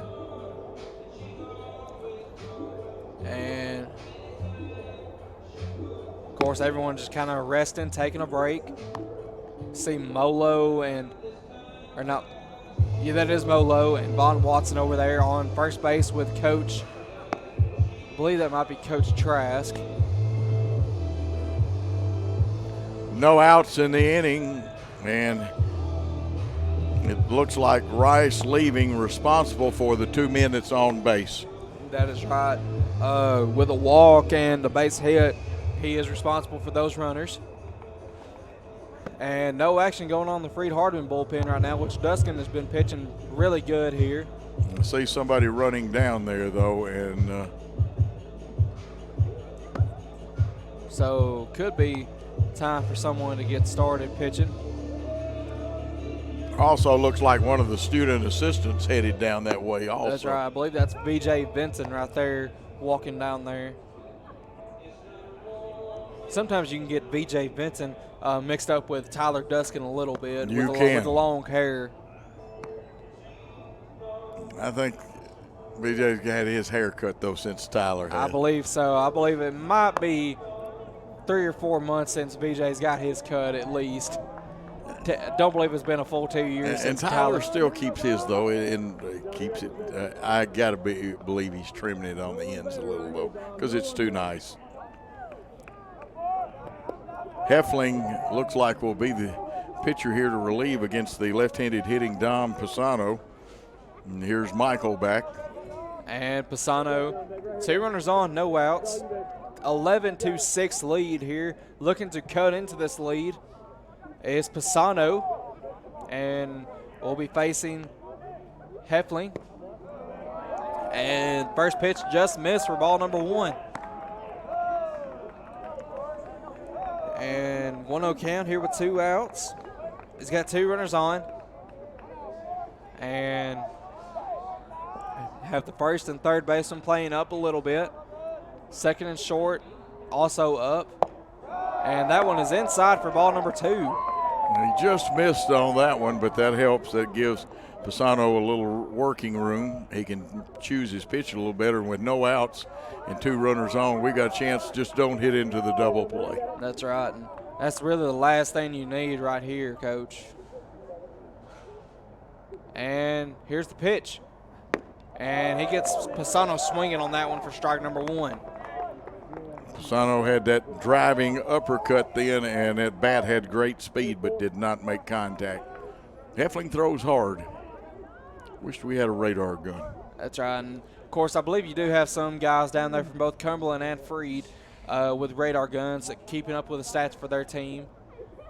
And here comes the pitch. And that one misses for ball number 3. Pisano can still be selective.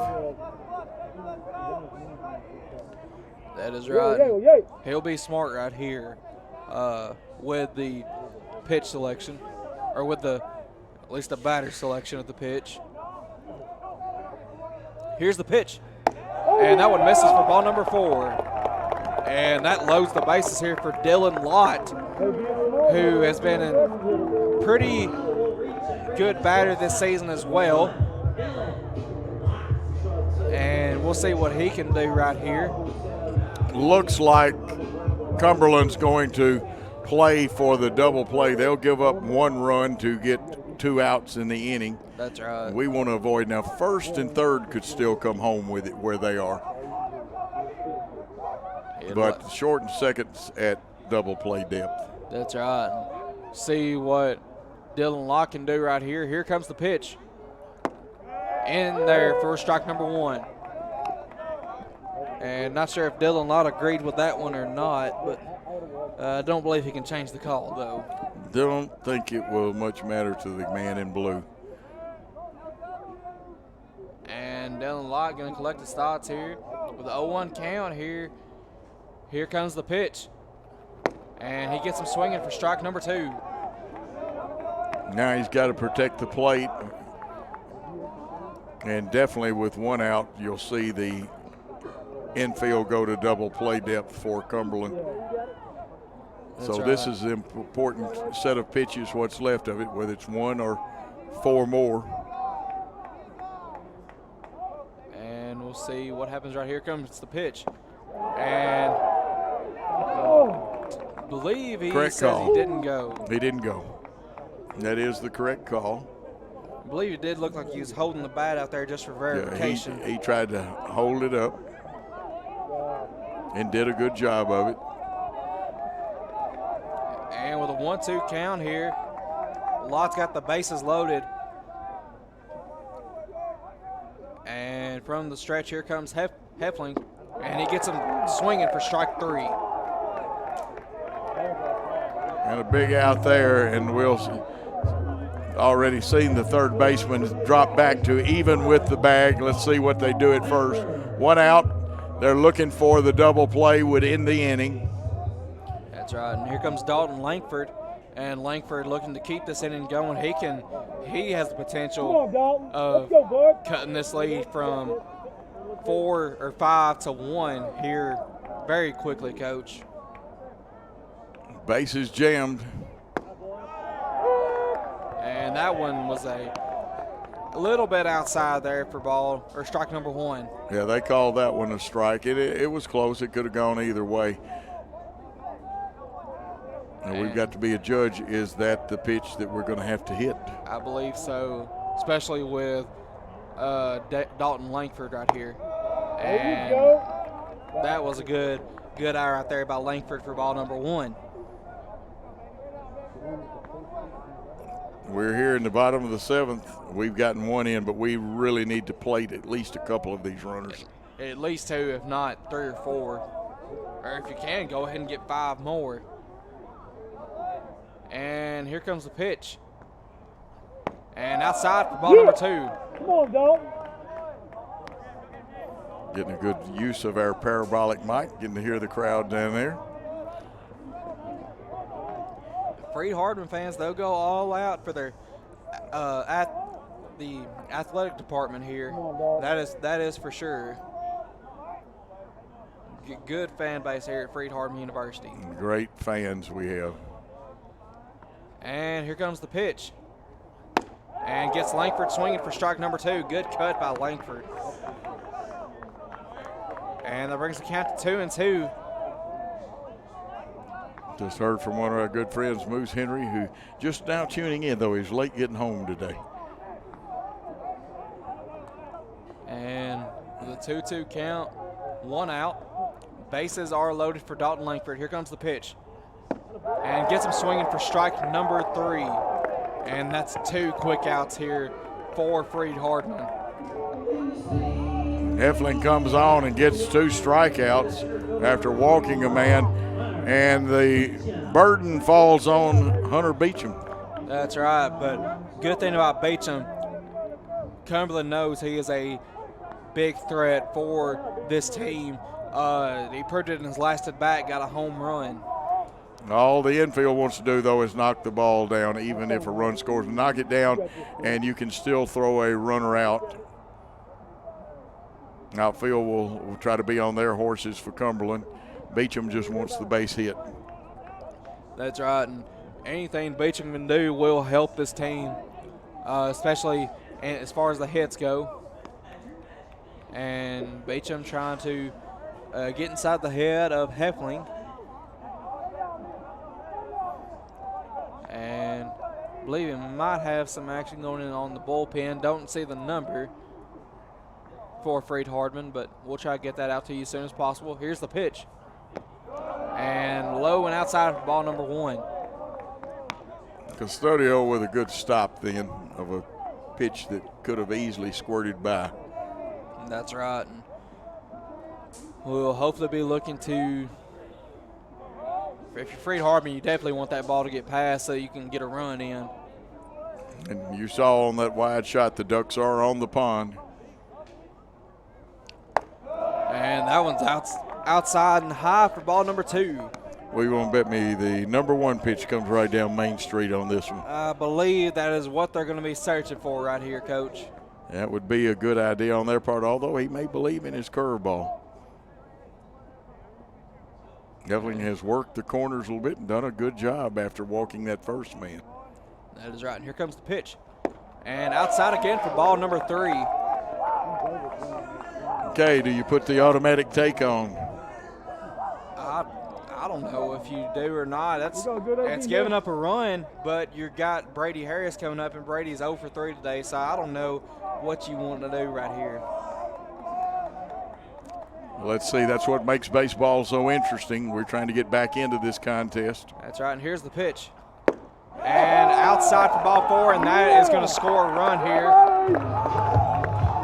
And it is now 11-7. And any hit here can tie this game up, Coach.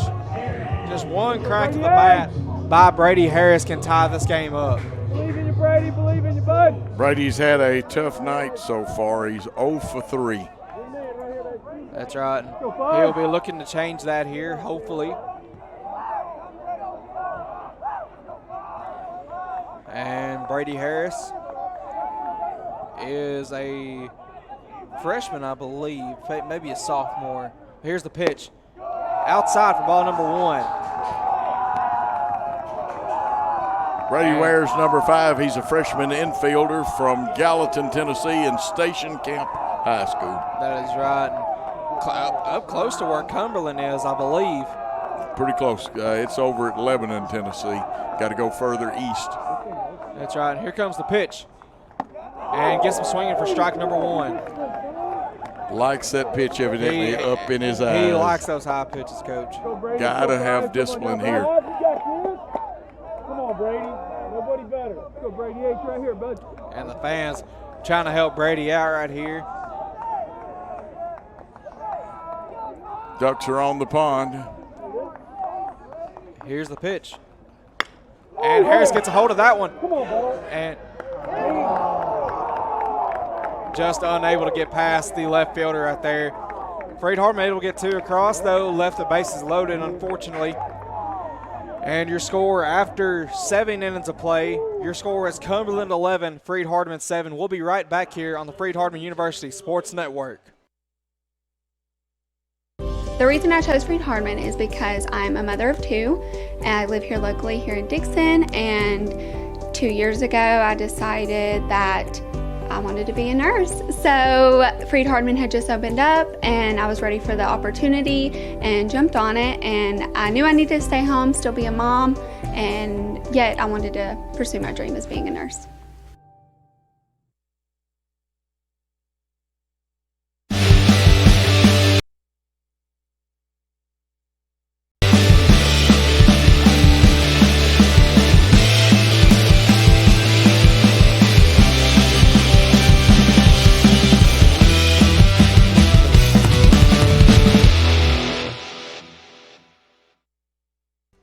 And back for the top of the 8th here at Carnes Field.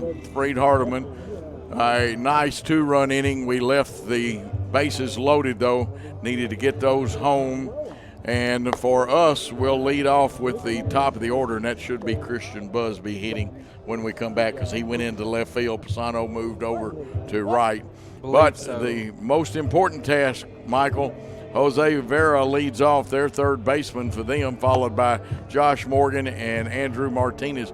We need to get these guys out in a hurry. That is right. And like you said, any little bit helps right here from everybody, Coach. Tyler Duskin on the mound. He's gone 2 innings, giving up 1 hit, 1 earned run. I have him at 16 strikes in 26 pitches. And he is the pitcher right now for the Freed-Hardeman Lions. And here is Vera to hit against him. Pitch on the way. It's going to be just outside. It was close, but just missed. Just missing. Great shot there of the pitcher, Tyler Duskin from Alabama. Here's his windup and pitch.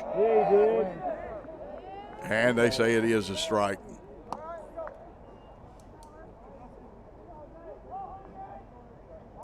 Of course, great camera work tonight. We've got at least 5, if not more, cameras working. Paul Schultze producing, directing, and even doing some camera work. Here's a bouncer. If it stays fair, he'll have to shoot it across. It's thrown too high. I'm going to give him a base hit. I think he was going to make it anyway because it was a slow bouncer. I believe he could have almost gotten it to goal foul right there, but almost too risky of a chance to take right there. It's a tough decision. So Vera on first, and that brings up Josh Morgan to the plate. Morgan 0 for 3, if I'm looking at this right. Walked his last time up. Capable hitter for them. And I believe I do have him at a walk his last appearance. And that one's fair going into the corner, and that's going to be trouble. Oh, it rolled under, and that should stop the runner at third base, and that may have helped us quite a bit. The ball is out of play. And once it goes into that bullpen, they'll hold him up. And so they have runners, though, at second and third and no outs. I believe the rule is on a play like that, a ground rule double play, I believe where you were confirmed at your last base, you get an extra base. I believe that is the case, if I'm not mistaken. Well, the 2 bases would have been the most. They gave him second and gave him third and held him up. That's right, okay. 11-7, we've got to hold here, but there are no outs in the inning. They're threatening, and we come in this time. We've got to come to the plate with it. And a swinging strike as the hitter is Andrew Martinez. Martinez 1 for 2 on the day. He has walked and struck out and has a hit. And it'll be interesting to see what Duskin comes at him here with. Nice pitch, Coach. Okay, using that left-handed advantage that you get, although some left-handers do hit left-handed pitching well, but no balls, 2 strikes. The strikeout would really be big here. Tyler Duskin on the mound for the Lions. Here's the windup in the pitch. Drilled. It's a base hit. 1 run will score. They should hold the runner at third, and that gets them back 1 of the runs that they gave up. So a single and a solid one by Andrew Martinez will put runners at first and third, and with their penchant for liking to run, Martinez already has a stolen base. He has 15 for the season now. I look for him to be running. We'll be in at third. We're at double play depth at short and second. This might be a pinch hitter, I believe, Coach. Let's see. Number 10 for them. And this is Brett Bello out of Dixon, California, Dixon High School, coming to Cumberland from Sacramento City College. Brett Bello now hitting. Has not had a plate appearance.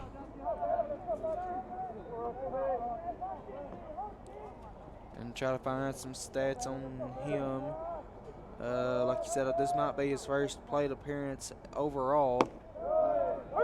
And that one a strike in there for no ball, 1 strike count. Short and second at double play depth. Third is in on the grass. Sears, of course, will be holding the runner on at first base. Duskin comes to the plate. They show bunt, then draw back. Pitch is outside, so it's 1 ball, no strikes.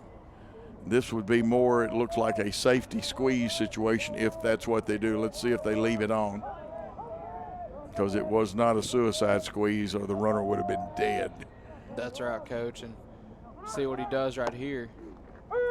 And running, and that's what's called in the minor leagues and major leagues catcher's indifference, as they don't throw through. And say now we're back, since there's no double play. We're infield is in, swinging strike, and they got that one. We needed that out, but again, we will have to keep the infield in because there's not a double play situation. And that brings up to the plate Nathan Vaughn, the shortstop. Vaughn is 0 for 4, but he has scored a run, and he's overdue. That's what worries me. And again, they show the safety squeeze. If he had bunted it, Harris could have gone up and handed him the baseball then. Sears had a good jump on it. Got to get the man, but again, it's the safety squeeze. Somebody's got to cover first on this situation, which should be the second baseman. And we're missing on that one. Let's see, they've got it 1-1. We'll check the count. There is one out in the inning. Let's see if they take the bunt off here. A lot of action down at third base from the coach, and it's off. And that's a strike. There you go. Come on now. Yeah, one of our fans likes that, Michael. Yeah, I believe he did. Not sure who that was. Trying to see who it was here in a minute. And we've got 1 ball, 2 strikes, 1 out. Here's the pitch. Got him. That is big. Now we can back up and play at normal depth. That's right. Now it's going to bring up Tyler Stokes, who today has reached base 4 out of the 5 times he's been up here. 2 singles, a walk, and a fielder's choice, and has scored 2 times. And this young man is dangerous. 17 home runs coming into this contest. That's right. Luckily, Freed-Hardeman able to keep him at 0 today. And we need to get him right here. Pitch just missing. Tyler Duskin on the mound. Throws to Bo Simpson, our catcher. Sears at first. Langford at second base. Lott at short. Brady Harris deep at third. Your outfield, Busby. And we'll pick it up after this pitch. Outside, 2 balls. Beecham's in center. Pisano has moved to right. 2 balls, no strikes. They'll work this man carefully. But you don't want to make a mistake working him carefully. You put one right over the middle, and Tyler Stokes could lose it for you. That's right. First base is open. Here's the pitch.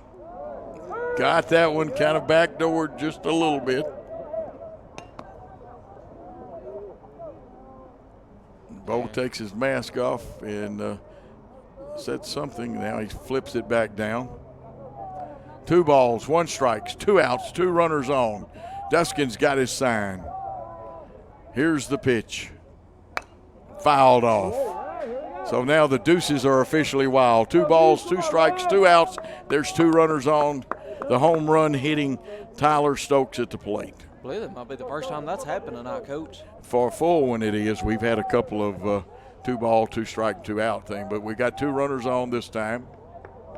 They'll be gone with the crack of the bat. They won't be running if it's just a ball or. Here's the pitch. Swinging strike 3. Oh, man, that helps a whole lot getting him. They did pick up 1 big run, though. And going into the bottom of the 8th, it's Cumberland Phoenix 12, Freed-Hardeman line 7. Let's take a timeout here on the Freed-Hardeman Sports Network. The reason I chose Freed-Hardeman was I came for orientation, and I felt welcomed and loved, and I've toured many nursing programs, and this was different. This one was something different to me, and it's been amazing, and I really enjoyed it, and it's something I'll always remember, and this is family to me. I also chose Freed-Hardeman because of the 100% pass rate at Dixon. They've had a 100% pass rate for the last 3 years, and that finalized my decision to come to Freed-Hardeman.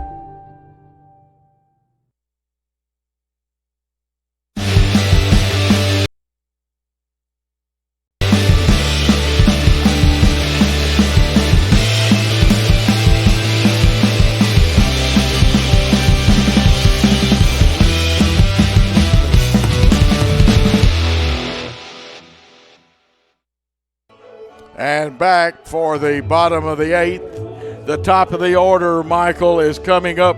We've got to make it happen in this inning or bat around so we can get them back up in the 9th. That's right. What we need here in the next 2 innings is 5 runs to keep them scoreless in the 9th inning.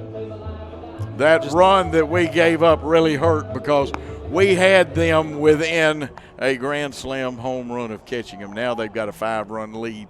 That's right. But we'll lead off, and this should be Christian Busby coming up to the plate, and it is. He has been fighting with some injuries. Busby, while he's been out and the injuries kind of hurt his average, he is only hitting .214 right now. He's got 1 home run. We just need him on base, and he's got good speed. And we'll see what he does right here. Heffling's first pitch is a strike, and Heffling likes to work that outside corner, and then when he gets you leaning that way a little bit, he'll come and bust you back on the inside. That's right, and he's very, very capable of doing that. 0-1 pitch on the way from Heffling. It's way outside. What was it Bob Euchre said in Major League? Just a little bit outside. And that was the one that Rick Bond threw all the way to the backstop. But it's a 1-1 count for Heffling, who's come on in relief. And we'd have to get a little closer for him to pick up a save. Here's a base hit to right, unless it carries out. And it kept carrying. Busby hit it on the nose, and I thought it would get down, but lined out to the right fielder for 1 out. Here's Bo Simpson, he walked his last time up, but a very unusual 0 for 3 tonight. That is very unusual. Able to score in his last attempt, though, so maybe he can do the same thing right here. He needs to get on, and that would give Sears a chance to do his thing. He'll get up anyway, but here's outside for ball 1. Sure helps, though, when Josh comes up with a man on base, though. That is right. And, like we said, any little bit will help this inning, Coach. 12-7. Cumberland leads by 5. That run they got in the last inning becomes very important. This one fouled off. Evens the count at 1-1. They're playing Bo pretty much straight away, deep at short and second. First baseman and third, both back deep also.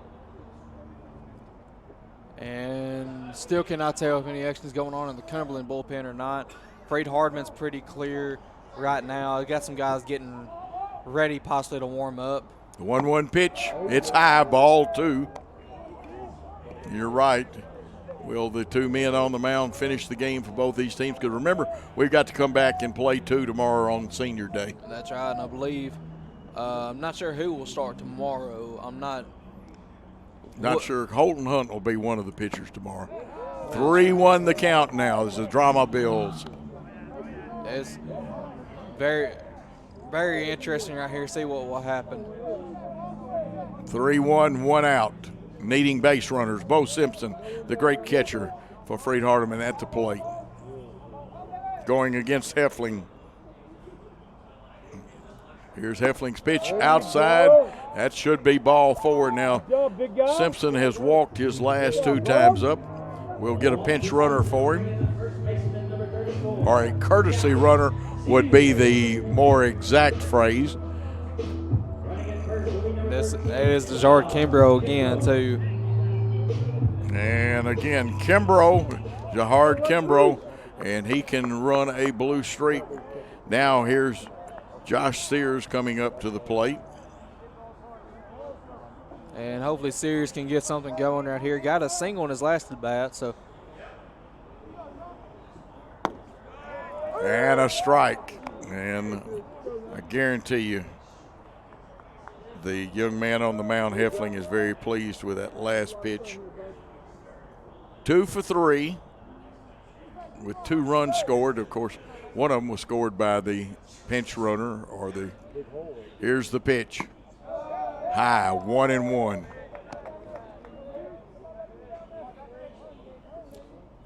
Now we get our scoreboard shot from the scoreboard there behind it. It's 1-1. Trust me, folks, on that one. Sears versus Heffling. Josh Sears from Alabama. Here's the pitch. And they say that's going to work him way away. They don't want him to extend as far as getting the ball out front and pulling over that left field fence. Now Sears will have to guard the plate. It's 1 ball, 2 strikes. 1 out, runner at first. We trail by 5. Nick Heffling on the mound in relief for Cumberland University. They're the Phoenix. Here's the pitch. Low, and a good eye by Sears. That's one thing about it. I would trust his eye almost over the umpires. That's right. I believe we do have a 2-2 count now, if I'm not mistaken. 2-2 is the count, not 2-1, with 1 out. Heffling looks in, gets his sign. He'll come to the belt, to the plate. Just missing, and I know why it missed. It was outside by about 1.5 inches. I believe you might have the good eye this game, Coach. I had a good shot. Paul gave me a really good shot to work off of then. 2-2 or 3-2 the count is what it should be. Let's say I don't think we'll be running. Heffling's got his sign. Comes to the belt, to the plate, swinging, strike 3. And the big man had a rip, but he did not make contact, so 2 outs. That would have put us within 3 runs had he made contact. And hopefully we can get something going from Vaughn Watson here, Coach. Yeah, Vaughn Watson, who has singled twice in the contest, struck out and had a walk today. Very productive day. We need a hit out of him right now, or at least to get on base.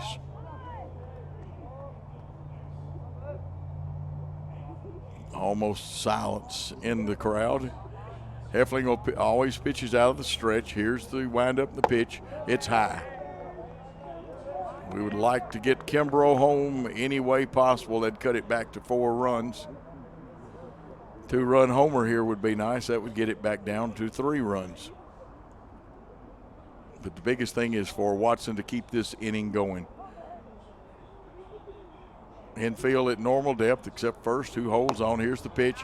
They call that one right over the outside corner of the plate, a strike. And that seems to be Heffling's pitch. That is right, and we've seen him throw more of that than anything in this game since he's come in.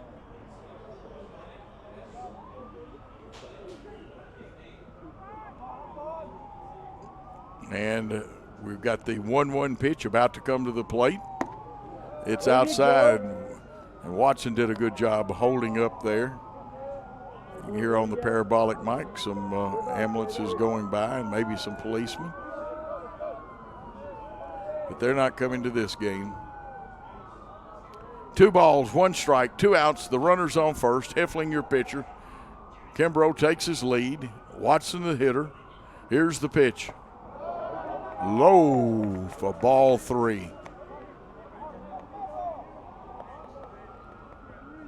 Heffling gets him a deep breath, walks to the back of the mound. Gets his mind ready to take the signal from his catcher, Custodio. 3-1 pitch. He'll check the runner, but he's focused on the hitter right now. And the pitch. Only the umpire really knows for sure. I think he missed. It doesn't matter what I think. It's now 3-2. 2 outs. The runner will be running with the pitch. First baseman has backed off. 5-run lead, 1 run doesn't mean anything to Cumberland right now. They'll check him out. He's running. The pitch is low, and we've got runners at first and second. good at bat there by Vaughn Watson. And that raises Heffling's pitch count now to 41. Heffling gets to pitch against the left-handed hitting Don Posano. He walked his last time up. He's got one hit in the contest. And again, Dom's in the situation. It doesn't matter how he gets on. He must get on. He must keep this going. That's right. And like I said, just any little bit will help right here, Coach. We need to at least get one and would prefer more in this inning. Here's the pitch. Fouled off. That might make the parking lot. I'm not sure. Not over towards our cars. But I'd say if it made the parking lot, it'd be the cars on the closest row to our field. I believe that might be the bus over there. Bus was sitting over there when we left. 5 points for hitting the bus. No. Well, we could use 5 runs. Yeah, right we could use 5 right here. Don Pisano capable of hitting a home run. Very tough task to hit against the left-hander that throws with the arm angle that Heffling has. Here's the pitch, and it's a strike. And like I said, it is really tough on the left-handed hitting Don Pisano right now. He's got to guard the plate with no ball, 2 strike count. There's 2 outs. It's up to him to keep this inning going. We have 2 runners on. Here's the pitch. Outside. No question about that one. That was a temptation pitch, hoping he would go for it, trying to guard the plate. 12 runs, 15 hits for them. 7 runs, 7 hits for us, but we have 3 errors, though. That's right. Be interesting to see what Pisano will do right here. He could be an unpredictable hitter at points, too. The 1-2 pitch on the way, and it's strike 3. Caught him looking. And that ends the inning, and we get no runs in that inning. We did leave 2 runners on, and the score at the end of 8 innings of play, Cumberland Phoenix 12, Freed-Hardeman Lions 7. We'll be back on the network.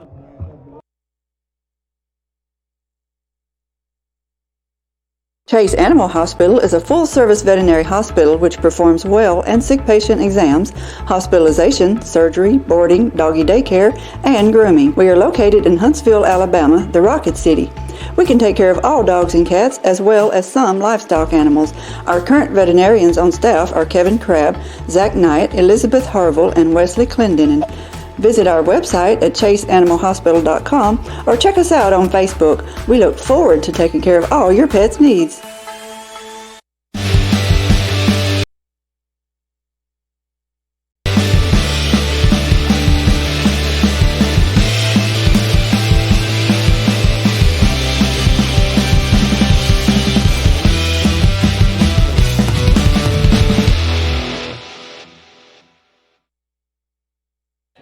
And coming back for a very important top of the 9th, Michael, we need to get them out quickly, come back in, and we will have to have 5 big runs in our half. We don't need to give up anything else. That's right. Tyler Duskin, I believe he's only given up maybe 1 run today, if I'm not mistaken. Try to see on your DAC stats. I don't have them pulled up on mine just yet. He's given up 2 earned runs. 2 earned runs, okay. That's still great. He's done a good job on the mound and helped us out. They're going to lead off with Pablo Custodio, the fine catcher who has 2 home runs, struck out his last time up, and that one a ball. He looks down, checks his coach. Coach doesn't have much of a sign for him. You know what the sign is? Hit it. That's right. I believe Freed-Hardeman's signing don't hit it. And there's a nice pitch that just missed, so it'll be 2-0.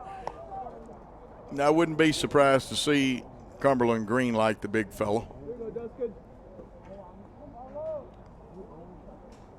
Tyler Duskin on the mound.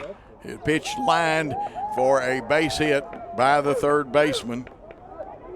And Busby did fumble it out there too. And so he'll go into second base with a single.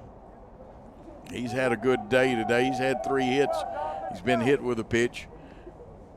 And they'll put a courtesy runner in for him. Is that Corey Perkins? Believe so. I'll have to pull that up on my stats. What number is that again? I think he's 12, but I believe it's Corey Perkins. That is Corey Perkins. And that brings up Ethan Shelton, who's had 2 big doubles. He's got 2 hits. That one outside. Now, Cumberland has decided to work a right-hander in their bullpen, and we've got no one warming up right now. Try to get the Cumberland pitcher to you as soon as we can. And looks like Tyler has hit the batter. So, hit by pitch. We'll go to first base. Ethan Shelton is at first. Tyler Jones, the first baseman, is up there. And Tyler has, if I'm not mistaken, had kind of a rough night tonight.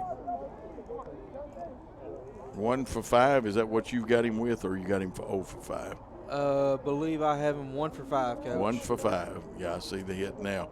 1 for 5. No outs, 2 on. Dangerous situation here.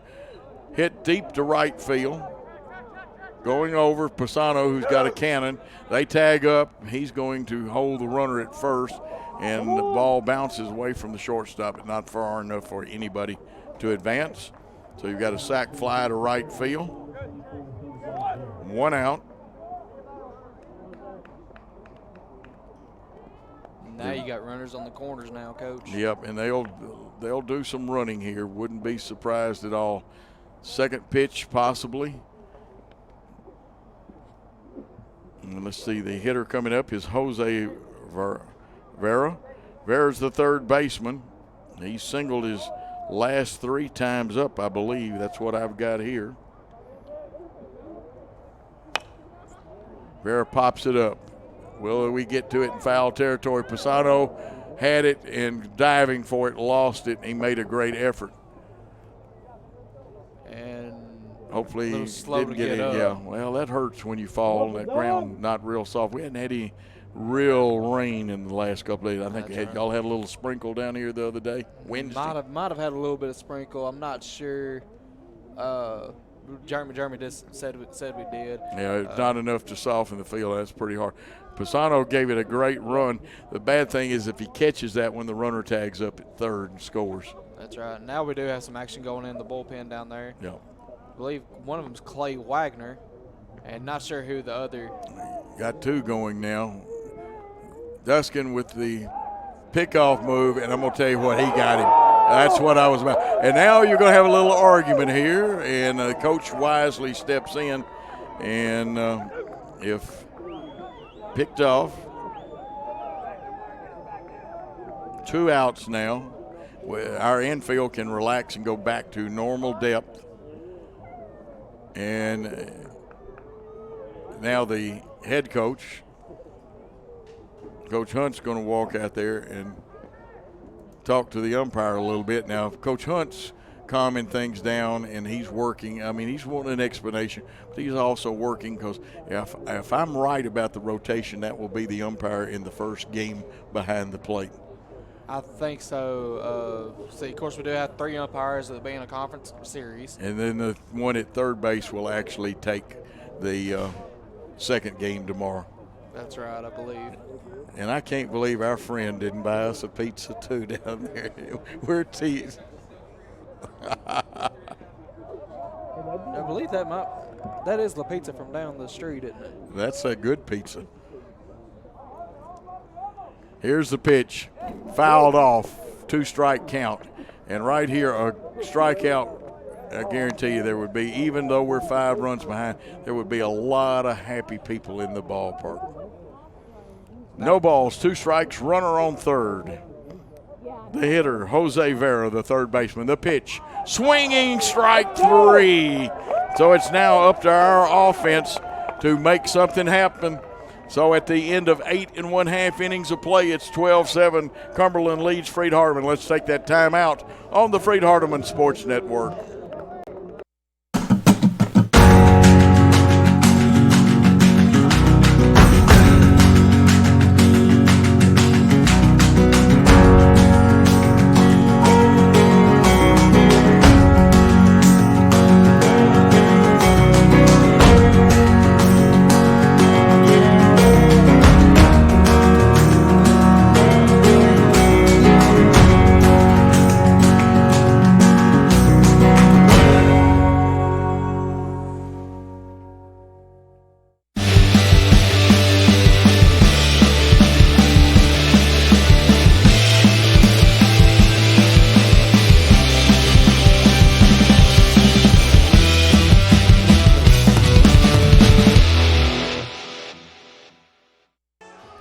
Okay, we are back for the exciting bottom of the ninth inning.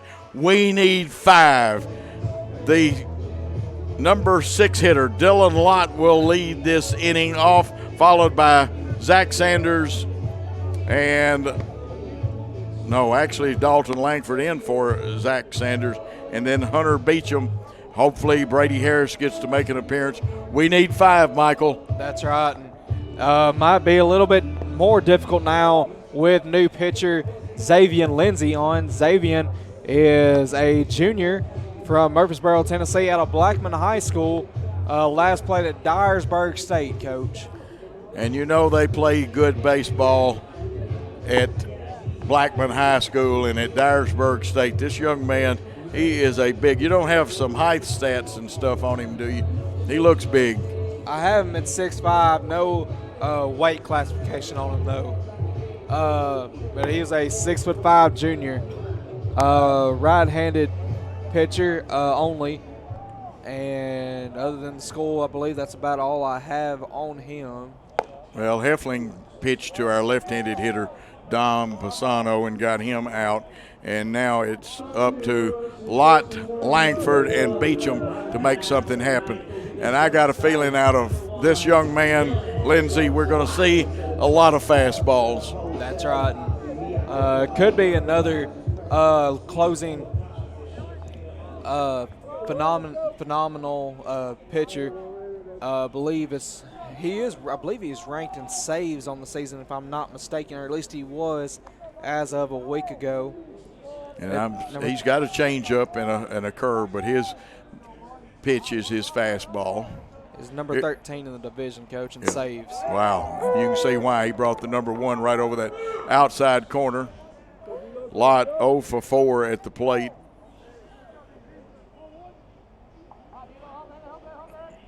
Ready for the 0-1 pitch. Hit out the outfield. I think it's going to hang up, though, too much. Center fielder moves over and gets it right at the fence. He gave it a good ride, but it hung up just a little bit too much. First out. Center fielder Martinez went a long way to get that one. That's right. Didn't look like Lott really had a good swing at it either, but still got to go a long way. But here comes Zach Sanders back in the game, Coach. Zach will re-enter the contest. With 1 out, we need base runners bad. And the umpire will have to make a change on his lineup card on the re-entry. They don't make much of one. Actually, he's already on the card. They just got another baseball out. And again, Xavier Lindsay, the big relief pitcher, is on to try to put this one away. 12-7 lead with 1 out. Cumberland leading in this contest. Here's the pitch. And that one is one of those fastballs that you call them sweet chin music. That's right. Not the finishing move of Shawn Michaels either, but no, not that one. I believe Gary might have heard me on that one. Got any wrestling fans up here? Yeah, besides me. Here's the pitch. Swinging strike 1. Evens the count at 1-1 with 1 out. Zach Sanders on. He's 0 for 2 so far in the contest. And we have left a lot of base runners on. Matter of fact, 2 innings ago we left 3, and then last inning we left 2. Here's the pitch. That was supposed to be the curve. It didn't break, or not much, but it was moving pretty rapidly. It may have been a slider instead, but it wasn't going to be a strike, and it's 2 balls, 1 strike. Let's see if the young man, Lindsay, comes back with the fastball. Here's the pitch, and it's a strike. 2 balls, 2 strikes, 1 out. We need base runners. Zach Sanders at the plate, the second baseman. This is the bottom of the 9th. Here's the pitch outside, and again, it was supposed to be some form of a breaking ball that didn't break much. You can see the spin on it. That's right. And it's hard as a closing pitcher at Lindsay's speed to get a lot of movement on his pitches, but he's able to make it work somehow. Yeah. Well, his fastball does come in there. It comes rapidly, and it does have a little movement.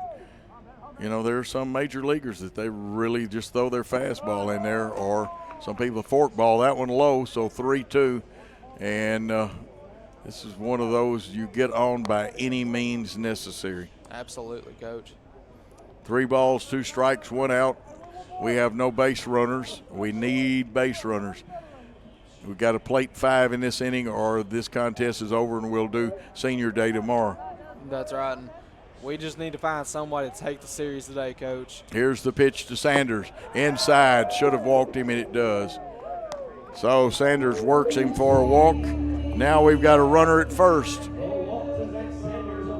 The next batter is Hunter Beecham, who has walked, had a home run, a double, and actually he is 2 for 2 officially, I believe. Believe so, if I'm not mistaken. 2 for 2 today, Coach. 2 for 2, the product of Scotts Hill High School. This will be power against power right here. Short lead by Sanders. They're looking for 2. They're at double play depth. Here's the pitch, and he probably went around if it wasn't a strike, and it was. So no balls, 1 strike with 1 out. Ground ball, double play ends the game. Base hit keeps it going. There's the curveball. That was the curve, and it wasn't close.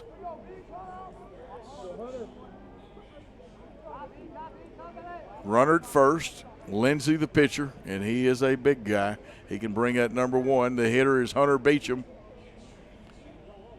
Lindsey's ready, comes to the plate, outside, and that time Beecham held up. He wanted to go for it. That's right. Good job of raising Lindsey's pitch count, already at 11 here. Not as a closer, not used to seeing this many pitches this early for a closer. He likes to come in and get them. 2-1 the count. Here's the 2-1 pitch. That one right over the inside part of the outside part of the plate. 2 balls, 2 strikes. There's 1 out, a runner on. Infield at double play depth, outfield deep and straight away.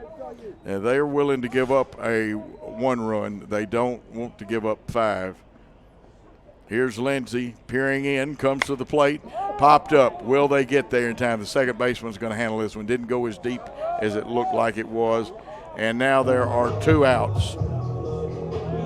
Brady Harris, we won't say he's the last hope, but he does have to keep the inning going here. That's right. Just any little bit will help right here, Coach. 2 outs, the runner at first. Sanders will be off with the crack of the bat. Reliever's going to really focus on the hitter at the plate, though. There's a swinging strike. Lindsey just bringing the speed right now, Coach. Yeah, Lindsey wants to get this contest over. It's no balls, 1 strike, 2 outs, the runner at first. He gives him the quick check, but he is not throwing to first. He's coming home with it. Fouled off to the right side, way out of play, and now it's a no ball, 2 strike count. Runner on first, 2 outs in the inning. Brady Harris has to keep this alive or this contest is over.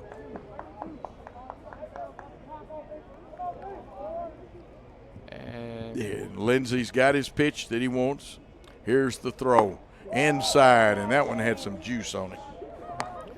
Brady Harris is thinking, I'm glad that did not hit me. Yes, Brady Harris, if you ever went to old time circuses, played Indian Rubber Man right there, getting out of the way of that one. 1-2 the count. Big lead by the runner. They're not holding him on. There's no reason to with 2 outs. That one's fouled off, and the umpire, he's going to have to walk it off this time. Even with the protective equipment, that ball came off hard. Don't believe there's a concussion protocol for that, but hey, there might be here in the near future as fast as Xavier Lindsey is throwing. Good swing by Harrison. We've got to make contacts. 1-2. We'll do it again with 2 outs. The runner at first. Harris has to get on to keep this ball game going. Then the top of the order will be up there. We're in the bottom of the 9th with Freed-Hardeman trailing by 5. And again, great job by Worthy Road Studios with the pictures, the direction, and all of the hard work. Michael Mulnix with great color. Here's the 1-2 pitch coming to the plate. It's swinging strike 3. And that will end the ball game. 12 runs, 16 hits, 1 error for Cumberland. 7 runs, 7 hits, and 3 errors for the Freed-Hardeman Lions, who now have put themselves in a situation like we had about 2 weeks ago where they have to come in and win 2 tomorrow. That's right. They really need that to maintain second place. They'll have 6 losses now. We're going to take a timeout, come back, get our stats together, and check everything, and we'll wrap this contest up. We'll be back on the Freed-Hardeman Network after this. My name is Clay Leonard. I preach for the Church of Christ in Paris, Kentucky, and I'm a student in the Graduate School of Theology at Freed-Hardeman. I think the quality of scholarship at Freed-Hardeman, as well as the camaraderie that is shared between the students and the professors, sets Freed-Hardeman apart. I'm already using my degree in so many ways as I preach, and I hope that it will continue to challenge me to be the best student that I can and the best preacher that I can.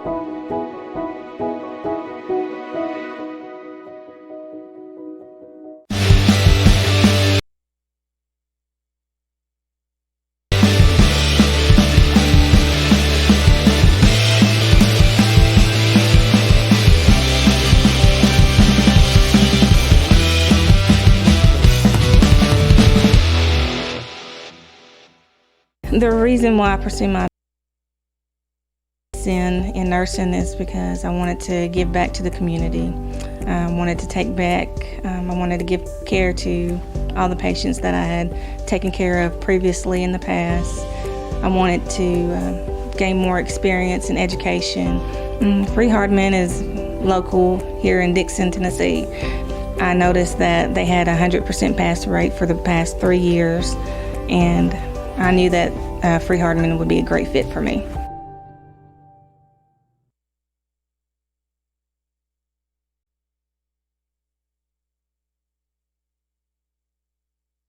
Chase Animal Hospital is a full-service veterinary hospital which performs well and sick patient exams, hospitalization, surgery, boarding, doggy daycare, and grooming. We are located in Huntsville, Alabama, the Rocket City. We can take care of all dogs and cats as well as some livestock animals. Our current veterinarians on staff are Kevin Crabb, Zach Knight, Elizabeth Harville, and Wesley Clendenin. Visit our website at chaseanimalhospital.com or check us out on Facebook. We look forward to taking care of all your pet's needs.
And welcome back to Freed-Hardeman.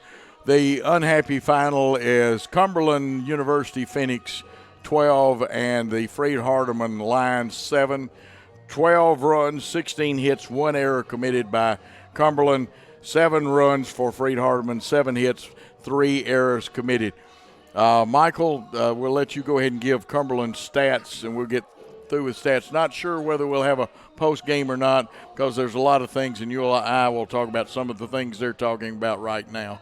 That's right. And for the game today, for Cumberland, Tyler Stokes, 2 for 5 with two runs crossing the plate.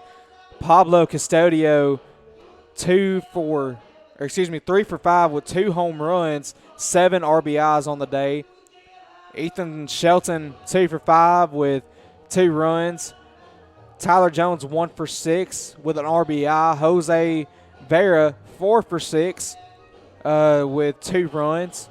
Josh Morgan, 1 for 4. Andrew Martinez, 2 for 3 with an RBI. Nolan Gazowski went 1 for 2 1 for 3 with two RBIs.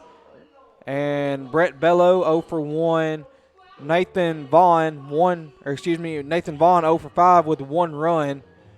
And then pitching today, Peyton Rice went 6 innings, allowed 7 hits, 4 earned runs, and 4 walks with a total of 12 strikeouts. Nick Heflin came in after him, pitched 2 innings, allowed no runs with 4 walks and 4 strikeouts. And Xavier Lindsay finished it off today for him with a walk and a strikeout. And a pretty good total. Correct me if I'm wrong, they struck out, 17 of our batters between the 3 pitchers? I believe so, all 17 strikeouts. And there's only 27 outs in a game. That's right. So we really didn't make good contact, and we left a lot of base runners on. Let's look at the Freed-Hardeman stats. Riley Perks was 0 for 3 today. He walked once but struck out 3 times. Christian Busby came on and hit a shot to right field, but it held up in the air a little long, and the right fielder came on and got it. Bo Simpson was 0 for 3. He did walk twice, struck out twice. Kimbrough, of course, ran for him and scored one of those times that he walked. Josh Sears was 2 for 4 today. He had a home run. He also had I have him for 2 RBIs, and the stats now updated and agreed with me. 2 for 4 today for him. Von Watson, 2 for 3 with an RBI and a run scored. Dom Pisano, 1 for 4 today. He also had an RBI. He would have liked to have had a couple of those strikeouts, though, back. Dylan Lott, the shortstop, 0 for 5 today, but boy, did he give that last one a ride. That's right. And again, a good play by them. Zach Sanders, 0 for 2. Also Dalton Langford, 0 for 2. Hunter Beecham was 2 for 3 with a home run today. Brady Harris, 0 for 5. And, of course, the pitchers did not bat. And it was just an overall great showing today for just Cumberland. You got to give credit to where credit's due. Just batting performance helped them today. Alex Huey started off like a ball of fire, and then a couple of errors behind him and some well-placed, timely base hits by them. And he wound up, though, before he got out of there, giving up 9 hits and 8 earned runs, and did strike out 2. Only walked 1, but those errors and then some timely hits. Rob Patterson did a creditable job. He did walk 3, struck out 4. He gave up 2 hits in his 2 innings of pitching and no earned runs. Now, some of their runs were unearned. Tyler Duskin, 4 innings pitched, 5 hits given up. He gave up 2 earned runs, didn't walk anybody, struck out 7. So not a bad job. We couldn't get the timely hit they could. We left too many men left on base. That's right, and that was just the big thing for Freed-Hardeman today. Just couldn't get runners across the plate, and that's a key thing here in this conference. You got to have runners across the plate with nobody left on. You got to make sure every run counts. That's right. You got to keep those errors down. We're going to take a 2-minute timeout. And when we come back, we don't know. We'll try to find out if we're going to have a guest or not tonight. If not, then we will wrap this contest up. But let's take that 2-minute timeout on the Freed-Hardeman Sports Network. Chase Animal Hospital is a full-service veterinary hospital which performs well and sick patient exams, hospitalization, surgery, boarding, doggy daycare, and grooming. We are located in Huntsville, Alabama, the Rocket City. We can take care of all dogs and cats as well as some livestock animals. Our current veterinarians on staff are Kevin Crabb, Zach Knight, Elizabeth Harville, and Wesley Clendenin. Visit our website at chaseanimalhospital.com or check us out on Facebook. We look forward to taking care of all your pet's needs.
My name is Leonard. I preach for the Church of Christ in Paris, Kentucky, and I'm a student in the Graduate School of Theology at Freed-Hardeman. I think the quality of scholarship at Freed-Hardeman, as well as the camaraderie that is shared between the students and the professors, sets Freed-Hardeman apart. I'm already using my degree in so many ways as I preach, and I hope that it will continue to challenge me to be the best student that I can and the best preacher that I can.